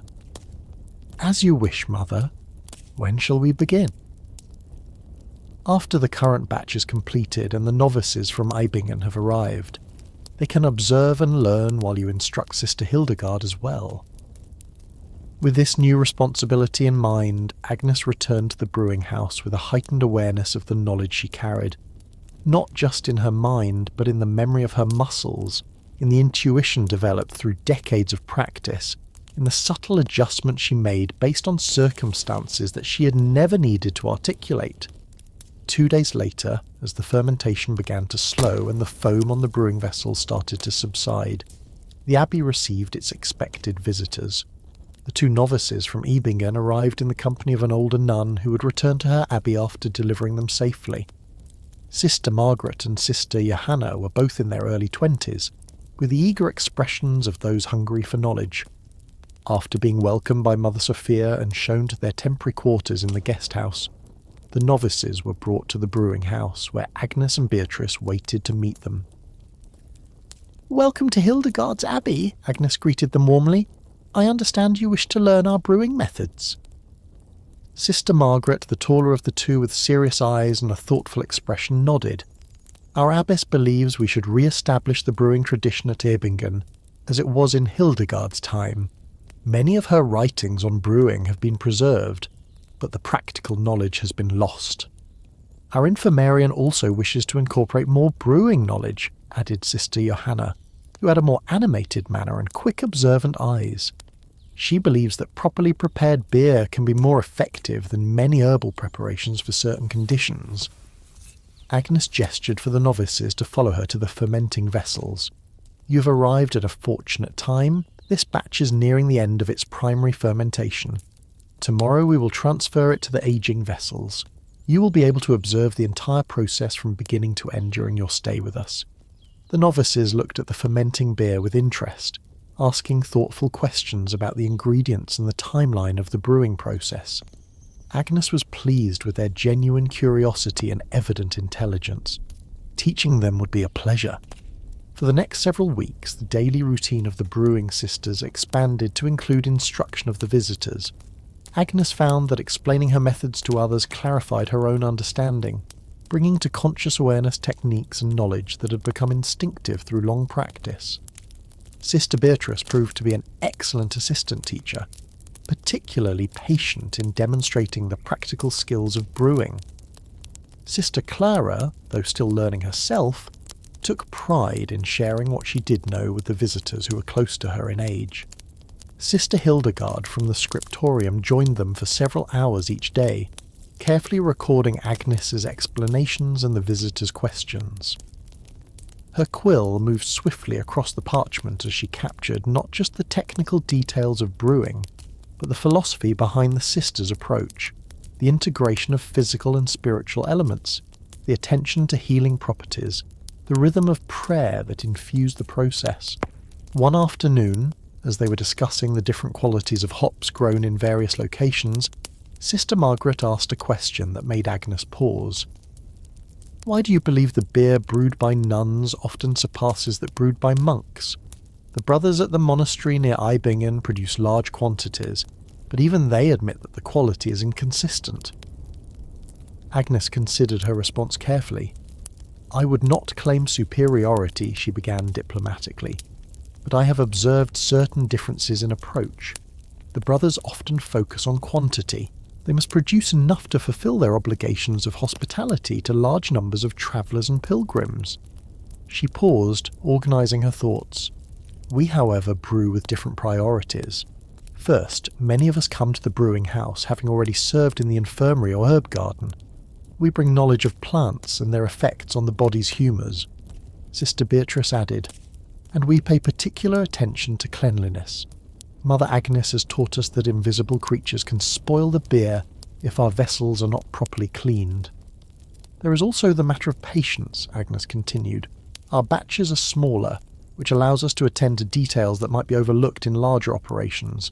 We can adjust the process according to the specific conditions of each brew, the quality of the barley, the temperature of the season, the intended purpose of the beer.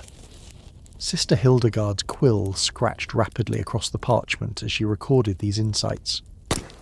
The novices nodded thoughtfully, and Sister Johanna made her own notes on a small wax tablet she carried. The days passed in this productive exchange of knowledge. The batch they had been monitoring completed its fermentation and was transferred to oak barrels for aging. A new batch was begun, allowing the visitors to observe the process from the very beginning. The careful selection and crushing of the malted barley, the slow heating of the mash, the addition of hops and medicinal herbs, the cooling and the introduction of yeast. As the time for the novices' departure grew near, Agnes felt a sense of satisfaction in the knowledge that the tradition she had guarded would now take root in another community. Sister Margaret and Sister Johanna had proved themselves apt pupils, asking insightful questions and developing good technique under Beatrice's patient guidance. On their final evening at the Abbey, Mother Sophia hosted a small gathering in the abbess's private garden. The brewing sisters, the visiting novices, and Sister Hildegard from the scriptorium shared a quiet meal as the summer sun lingered on the horizon, casting a golden light over the herb beds and fruit trees. You have learned much in your time with us, Mother Sophia observed to the visitors, but remember that knowledge alone is insufficient. Brewing, like prayer, requires practice and devotion. Your first batches may not be perfect, but with patience and attention, you will develop your own tradition at Ebbingen. Sister Margaret bowed her head. We are deeply grateful for the wisdom shared with us. Our abbess will be pleased with what we have learned. And we will continue the work begun by Hildegard herself, added Sister Johanna. Her writings will guide us, along with the practical knowledge you have so generously shared. Sister Agnes, watching the exchange, felt a quiet pride, not in herself, but in the enduring tradition of which she was a part. The knowledge of brewing had been passed to her by those who came before, and now she had ensured its continuation into the future. The manuscript that Sister Hildegard had been creating was nearly complete. It would remain at their abbey, but a copy would travel with the novices to Ebbingen, carrying Agnes's lifetime of brewing wisdom to a new home. In this way, the sisters' distinctive approach to brewing, attentive, healing, devotional, would spread beyond the walls of their own convent. The next morning, as the community gathered to bid farewell to their visitors, Sister Agnes presented each novice with a small cloth bag containing a carefully preserved portion of the abbey's yeast. To begin your first batch, she explained, may it thrive in its new home and produce beer worthy of God's blessing. The gesture held deep significance. The yeast represented not merely a practical brewing ingredient, but a living connection between the two communities, a tangible link in the chain of knowledge that stretched back to Hildegard's time and would continue into the future. As the visitors departed, Agnes returned to the brewing house where the newest batch was beginning its fermentation. Life at the abbey would continue in its established rhythm, the daily round of prayer and work, the seasonal cycles of planting and harvest, the ongoing task of transforming simple ingredients into nourishing beer. Sister Beatrice joined her, standing quietly beside the fermenting vessels. "What shall we brew next, Mother Agnes?" she asked. Agnes considered the question, mentally reviewing the stores of ingredients and the needs of the community. "The autumn is approaching," she said finally. Perhaps it is time to prepare a stronger beer with warming spices, ginger and nutmeg, and perhaps some of the honey from our hives. Winter will come soon enough, and such a brew will fortify the body against the cold. Beatrice nodded, already envisioning the process and ingredients. Shall I tell Sister Clara to gather extra ginger root from the garden tomorrow? Yes, Agnes agreed, and ask her to look for the angelica as well. It should be at its peak now, and its properties complement the ginger beautifully. As Beatrice departed on this errand, Agnes remained in the brewing house, surrounded by the familiar tools and vessels of her craft. The copper kettles gleamed in the afternoon light, and the oak barrels stood in patient rows along the wall, each containing beer in various stages of aging. She ran her hand along the smooth wooden paddle that had stirred countless batches of wort, feeling the subtle impressions left by decades of use. Like the yeast that carried forward from one brew to the next, knowledge and tradition flowed through time, shaped by each hand that received and passed them on. In the quiet of the brewing house, with the gentle bubbling of fermenting beer as a background to her thoughts, Sister Agnes offered a silent prayer of gratitude for the privilege of participating in this ancient craft, this transformation of humble ingredients into something that nourished body and spirit alike. Outside, the abbey bell rang, calling the community to prayer once more. Agnes made the sign of the cross over the fermenting vessels before departing, a gesture of blessing and a recognition that all work, properly understood and reverently performed, was itself a form of prayer. As she walked across the abbey grounds toward the chapel, she felt the familiar sense of integration that had deepened over her decades of monastic life, the seamless connection between prayer and work, between heaven and earth, between the visible and invisible realms. In the brewing of beer, as in all things, the sisters sought to honour that connection, to work with nature and divine grace, to create something that reflected the goodness of creation. The brewing would continue tomorrow, and the day after, and through the changing seasons. New sisters would learn the craft, bringing fresh insights while honouring established wisdom.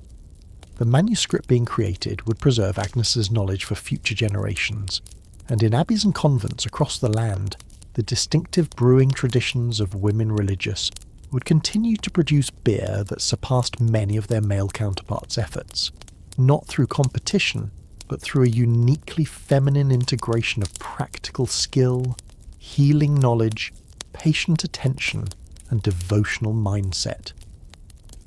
As shadows lengthened across the ancient stones of the abbey, another day of monastic life drew to its close. For Sister Agnes and her brewing companions, it had been a day well spent in meaningful labour and shared wisdom. Tomorrow would bring new tasks, new challenges, new opportunities to transform simple ingredients into that most practical and yet mysterious of creations, the nourishing, healing, joy-bringing beverage that had sustained communities of faith for countless generations.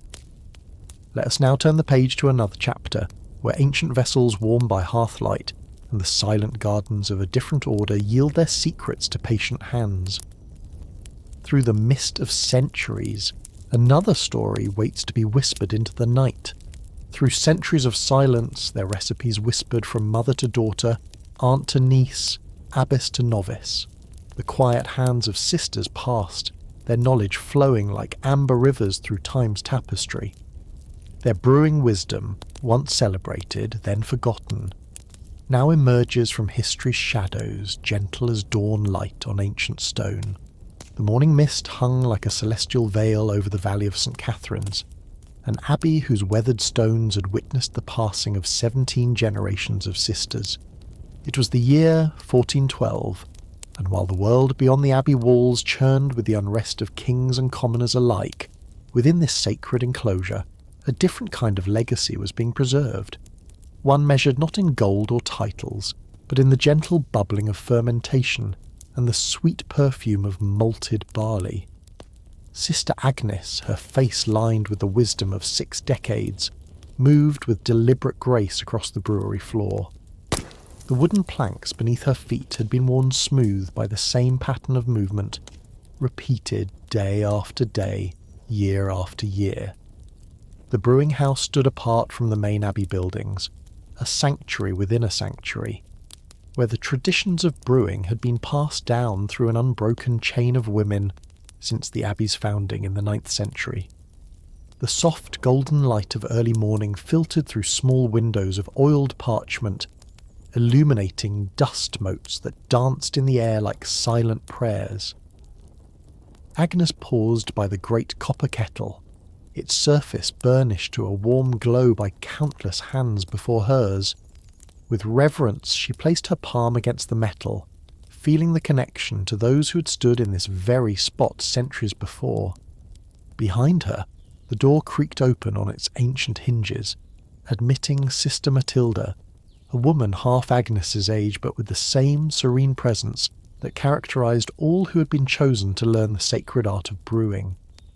Matilda carried a bundle of herbs gathered in the abbey gardens before the morning dew had lifted.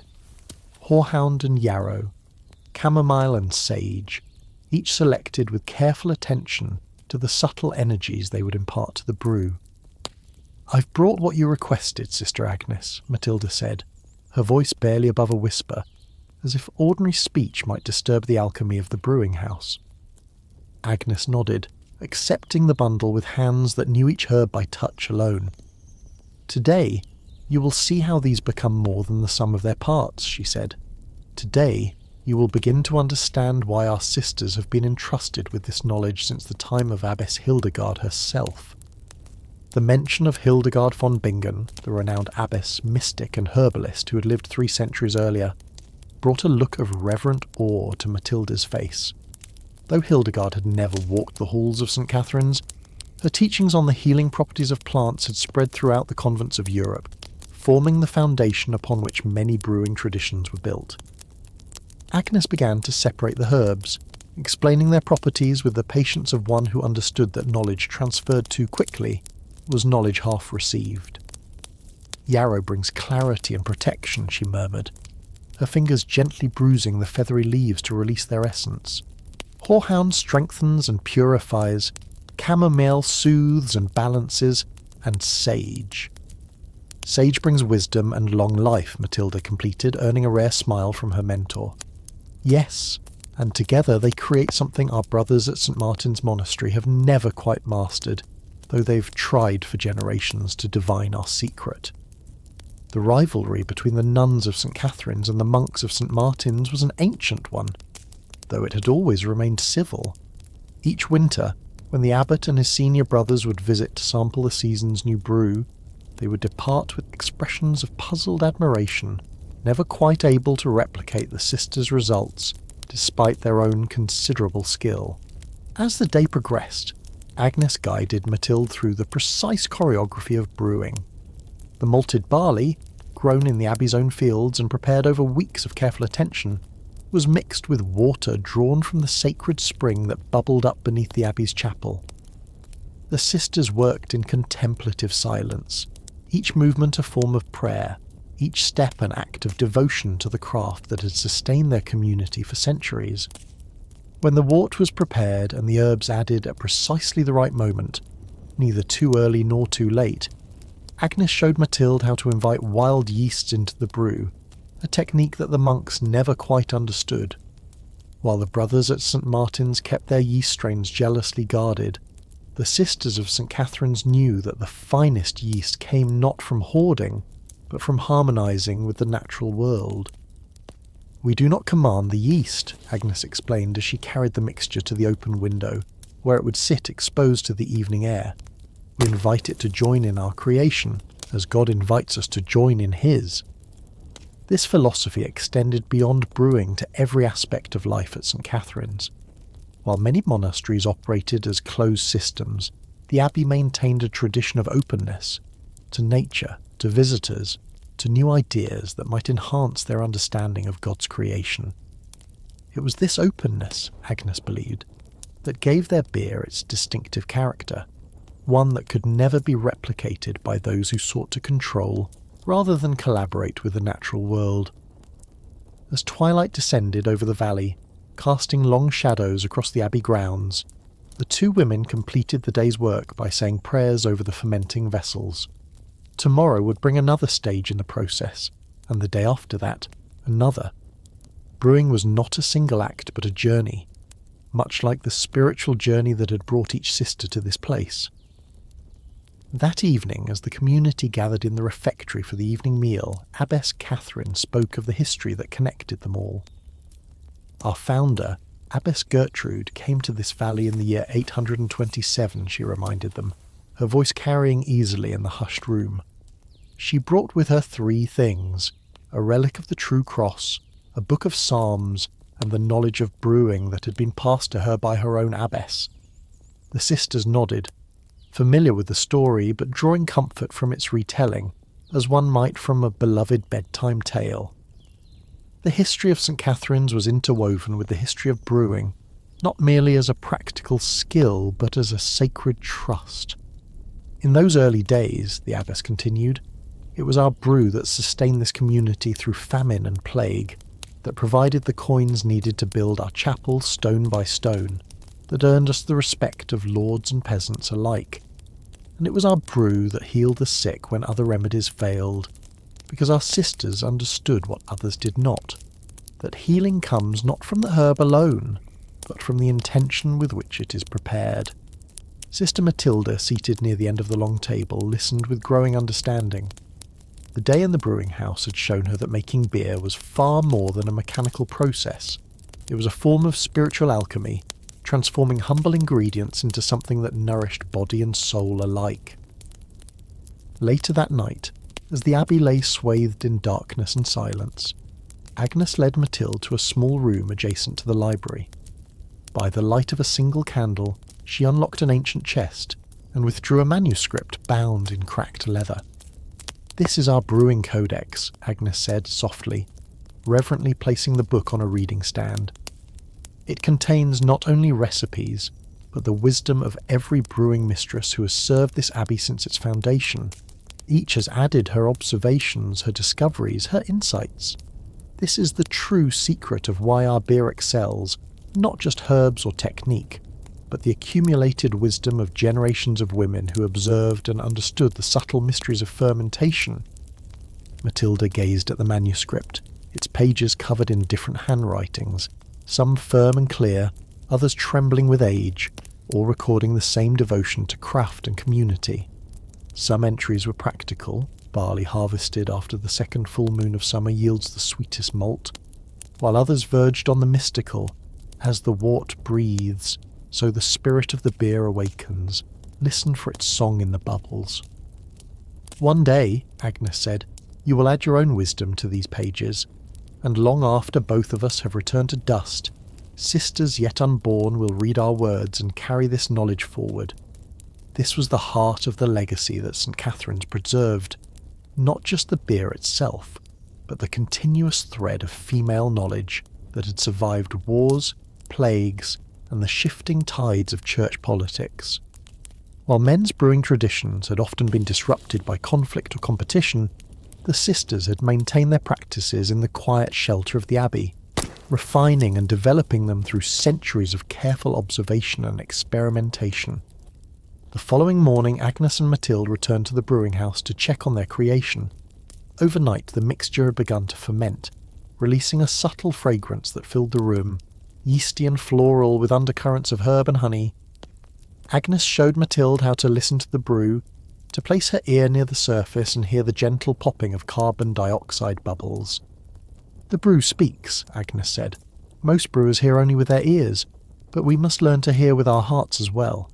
The sound will tell you if the fermentation is proceeding as it should." Over the next several weeks, Matilda learned to interpret these and other signs: the changing colour of the liquid, the patterns of foam that formed and dissipated, the gradual clarification as particles settled. She learned that brewing was not about controlling a process, but about creating the conditions under which natural transformations could unfold in their own perfect time. This patience, this willingness to work with rather than against the rhythms of nature, distinguished the sisters' brewing from that of their monastic brothers. where the monks of St. Martin's approached brewing as a technical challenge to be mastered through precise measurements and rigid procedures. The nuns of St. Catherine's understood it as a collaboration with forces larger than themselves. As autumn deepened and the first frost silvered the abbey gardens, the brew that Agnes and Matilda had started was finally ready to be tasted. According to tradition, the first sampling would take place in the chapter house, with all the sisters present to witness this culmination of their collective heritage. The abbess herself poured the first cup, a rich amber liquid crowned with a delicate halo of foam. She passed it first to the oldest sister present, a woman of 90 years who had once been brewing mistress herself. The ancient nun held the cup with gnarled hands that had prepared countless batches over 7 decades of service. She inhaled the aroma, her rheumy eyes closing in appreciation, then took a small sip. A smile spread across her lined face. "It has the voice of the Eastfield barley," she pronounced, "and the song of the summer herbs. Sister Agnes has taught you well, Matilda." This was the highest praise possible, for the elder had known the taste of brews prepared by 5 generations of brewing mistresses. Her approval meant that the knowledge had been successfully transferred once again, ensuring that the tradition would continue unbroken. The cup was passed from sister to sister, each taking a ritual sip and offering a word of appreciation. When it came to Matilda, she felt the weight of history in her hands. Not just the cup itself, a silver vessel donated by a grateful noblewoman 3 centuries earlier, but the tradition it represented. As she tasted the beer she had helped create, she understood in a way that went beyond words why the sisters' brewing was considered superior to all others. It was not merely a beverage, but a distillation of community, of shared purpose, of spiritual intention made manifest. Later that night, alone in her cell, Matilda reflected on all she'd learned. Agnes had told her that it would take 7 years to master the basics of brewing and a lifetime to understand its deeper mysteries. But already she could sense how this knowledge differed from what was practiced elsewhere. The brothers at St. Martin's, with their emphasis on technique and control, would never achieve the subtle harmony that characterized the sisters' brew. The difference lay not in the ingredients, which were largely the same, nor even in the general process, which followed similar principles. It was in the approach, the sisters' willingness to listen rather than command, to adapt rather than impose, to work within natural cycles rather than attempting to bend them to human will. This was, Matilda realised, the essential feminine wisdom that had been preserved within the abbey walls while often being dismissed or overlooked in the world beyond. As winter descended upon the valley, bringing short days and long nights of contemplation, the abbey prepared for the annual visit from the abbot and brothers of St. Martin's. This tradition had begun centuries earlier as a gesture of reconciliation after a dispute over water rights, and had evolved into a friendly rivalry centred on the 2 communities' brewing traditions. On the appointed day, as snow dusted the abbey grounds, Abbot Thomas arrived with 3 of his senior brothers. They were welcomed warmly into the guest house, where a fire had been lit to dispel the winter chill. After exchanging formal greetings with Abbess Catherine, the monks were led to the refectory for the ceremonial tasting of the season's brew. Matilda, watching from her place among the younger sisters, observed the subtle play of expressions across the abbot's face as he took his first sip.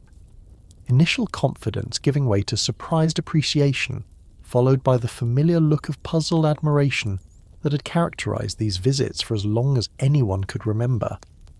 "Truly, Abbess," he said, setting down his cup with careful precision, "your sisters continue to produce a brew of remarkable quality. We have studied the method for years and yet cannot achieve the same result." The abbess inclined her head graciously. "Perhaps it is not the method that eludes you, but something less tangible." "Indeed," the abbot agreed. "Brother Ambrose, our cellarer, has suggested that it may be the water from your spring that makes the difference." "The spring is surely blessed," the abbess acknowledged, "but many have access to fine water. I believe the true difference lies in our approach to the craft." This was as close as she would come to revealing the sisters' philosophy of brewing. The monks, trained to seek mastery through discipline and control, would find it difficult to understand the value of surrender, of creating space for natural processes to unfold in their own time and way. It was not a secret that could be stolen or copied, but a worldview that had to be lived to be understood. After the monks had departed, promising as always to redouble their efforts to match the sisters' achievement, Agnes found Mathilde in the cloister garden, where she was collecting the last hardy herbs that had survived the early winter frost. "You saw their confusion," Agnes said. "Not a question, but a statement." Matilda nodded. "They seek a technique, a recipe, a secret ingredient, and they will never find it, because what makes our brew what it is cannot be written down or easily explained. It is in how we live, how we see the world, how we understand our place within God's creation." Agnes brushed snow from a sprig of rosemary. "This has always been women's wisdom, to work with rather than against the natural order. Our mothers knew it, and their mothers before them, back to the beginning of time." In that moment, Mathilde understood that she was part of something far larger than St. Catherine's Abbey or its brewing tradition. She was an inheritor of an ancient lineage of women who had preserved a different way of knowing, one based on observation, intuition, cooperation with natural forces, and the passing down of embodied wisdom from hand to hand, heart to heart. It was this lineage, as much as any particular technique, that gave the sisters' beer its distinctive character. As the seasons turned and years passed, Matilda continued her apprenticeship with Agnes. She learned to read the subtle signs of the weather, to determine the best days for brewing, to sense when a batch needed more time or when it was ready to be moved. She learned the properties of dozens of herbs and how they interacted with different grains and yeasts. Most importantly, she learned to approach brewing not as a task to be completed, but as a relationship to be cultivated, with the ingredients, with the process, with the lineage of women who had refined this art over centuries. In time, as Agnes's hands grew too gnarled with age to perform the more demanding aspects of brewing, Matilda took on greater responsibility. And when Agnes finally passed, at the venerable age of 84, it was Matilda who became brewing mistress, adding her own observations to the ancient codex and selecting a promising novice to train in the traditions she had inherited. The cycle continued as it had for 6 centuries before and would for 3 more, until the upheavals of the Reformation would force many communities like St. Catherine's to disband. Yet even then, the knowledge preserved within the abbey walls would not be lost.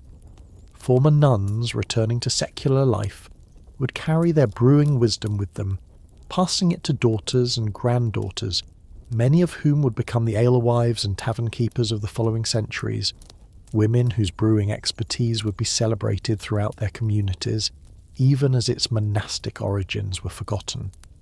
And so the legacy continued, flowing like an underground stream through generations of women who may not have known the source of their knowledge but who preserved its essence.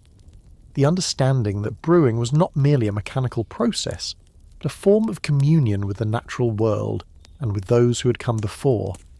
Even in our modern era, traces of this feminine brewing tradition can be found in small artisanal breweries that emphasize sustainability and natural processes, in the renewed interest in herb-infused and healing beers, in the growing recognition that the most distinctive brews come not from rigid standardization, but from attentive adaptation to local conditions and ingredients. When we sip a craft beer today, especially one made with respect for traditional methods, we are touching the edge of this ancient wisdom. We are connecting, however faintly, with Sister Agnes and Matilda, with Abbess Hildegard and countless other women whose names have been lost to history, but whose understanding of brewing as a sacred art has quietly shaped the beverages we still enjoy. Their story reminds us that some of the most profound knowledge is transmitted not through books or formal education, but through the patient teaching of hand and eye, through stories told around hearth fires, through the accumulated wisdom of generations working in harmony with the rhythms of the natural world. The nuns of St. Catherine's Abbey, like many of their sisters in convents across medieval Europe, brewed beer that was renowned for its quality and healing properties, not because they possessed secret ingredients or special equipment, but because they approached brewing with a different philosophy, one that honoured the intelligence inherent in natural processes and recognised that the brewer's role was not to dominate, but to collaborate with these forces. Their brewing was inseparable from their spiritual practice, not merely a task to be completed alongside prayers and other duties, but a form of prayer in itself. Each stage of the process was undertaken with full presence and devotion, with an understanding that the transformation of grain into nourishing beer mirrored other sacred transformations, of bread and wine into Holy Communion, of the individual soul into a vessel for divine presence. This integration of practical skill and spiritual meaning gave the sisters' brewing a dimension that was often lacking in more commercial operations, where secular brewers might focus solely on efficiency and profit, and even monastic brewers might separate their brewing from their devotional life.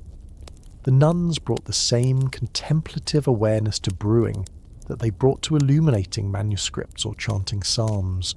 Their beer was better not only because of what they did, but because of how they did it, with patience, with attention, with reverence for the materials in their hands and the tradition they had inherited. They understood brewing not as a conquest of nature, but as a conversation with it, a gentle coaxing of grain and water, herb and yeast to express their finest qualities in harmony with one another. This approach extended to every aspect of the process.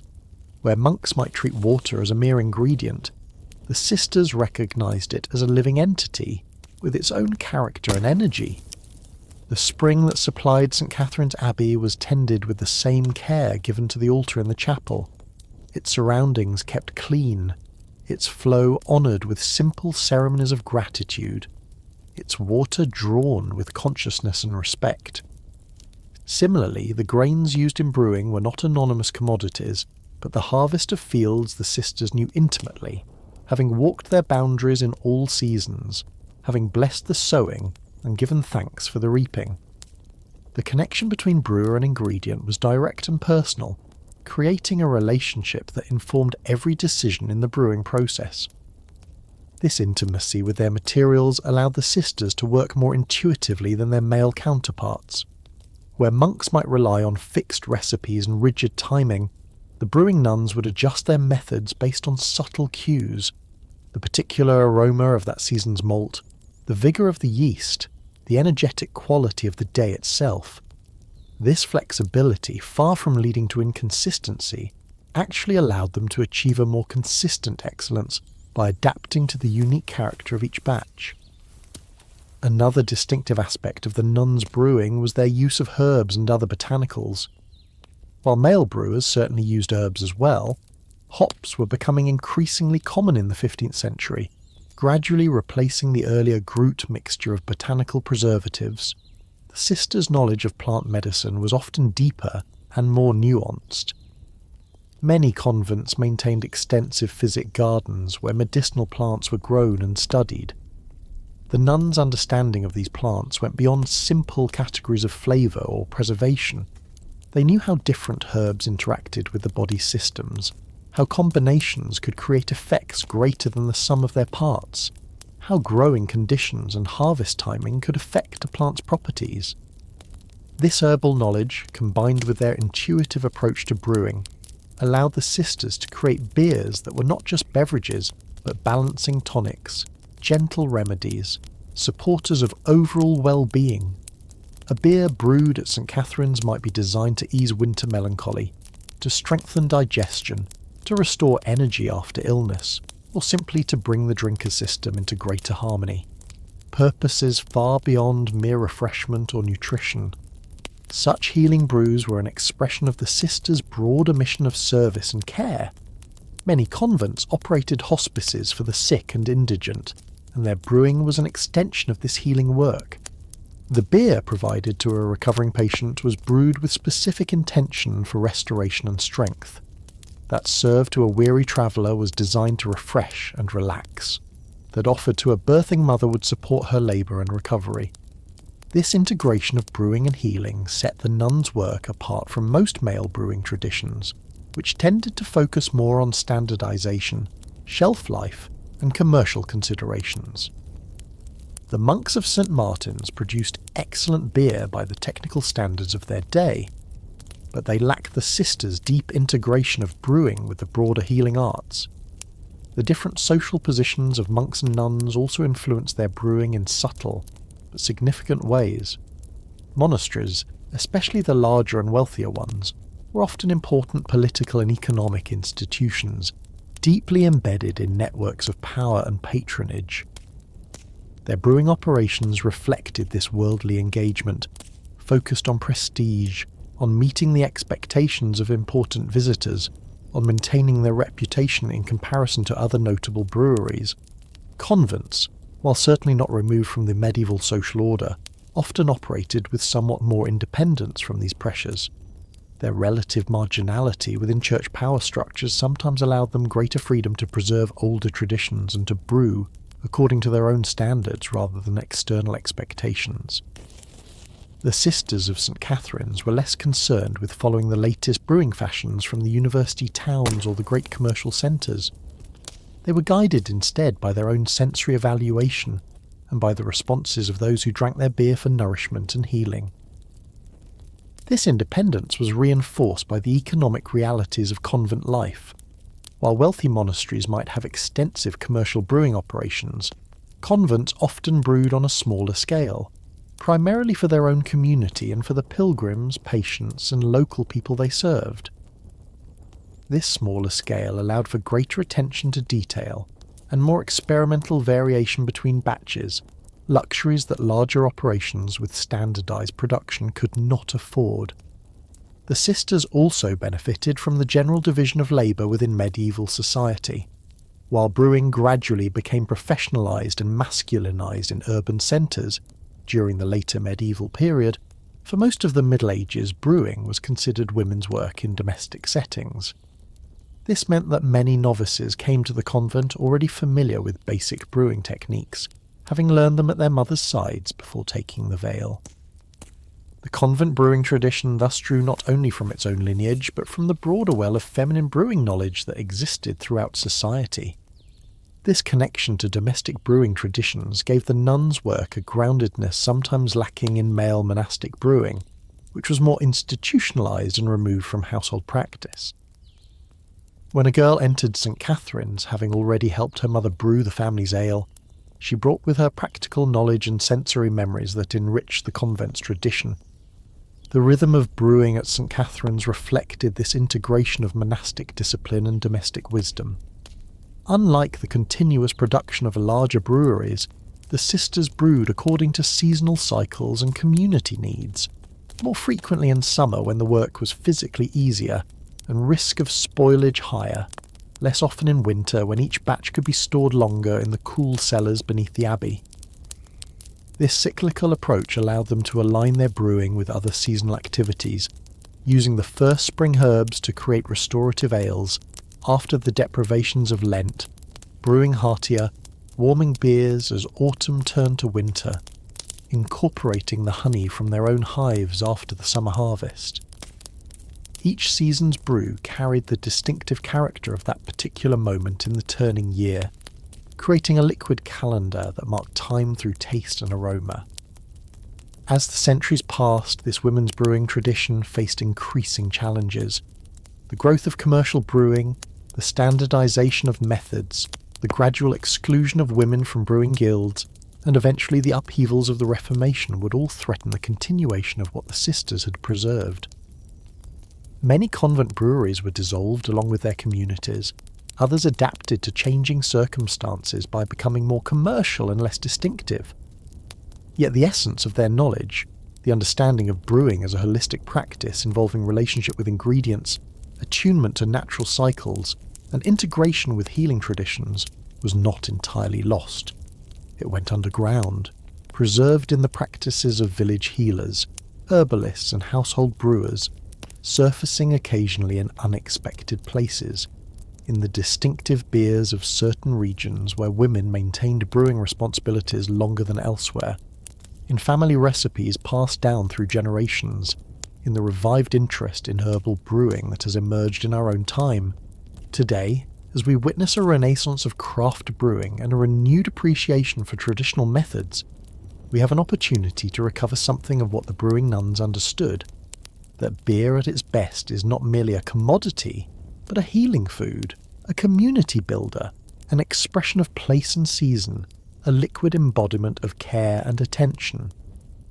When contemporary brewers speak of brewing as an art that balances science and intuition, when they emphasize the importance of quality ingredients and attentive process, when they explore the use of herbs and other botanicals beyond standard hops, they are touching, perhaps unknowingly, the edges of this feminine brewing tradition that once flourished behind convent walls.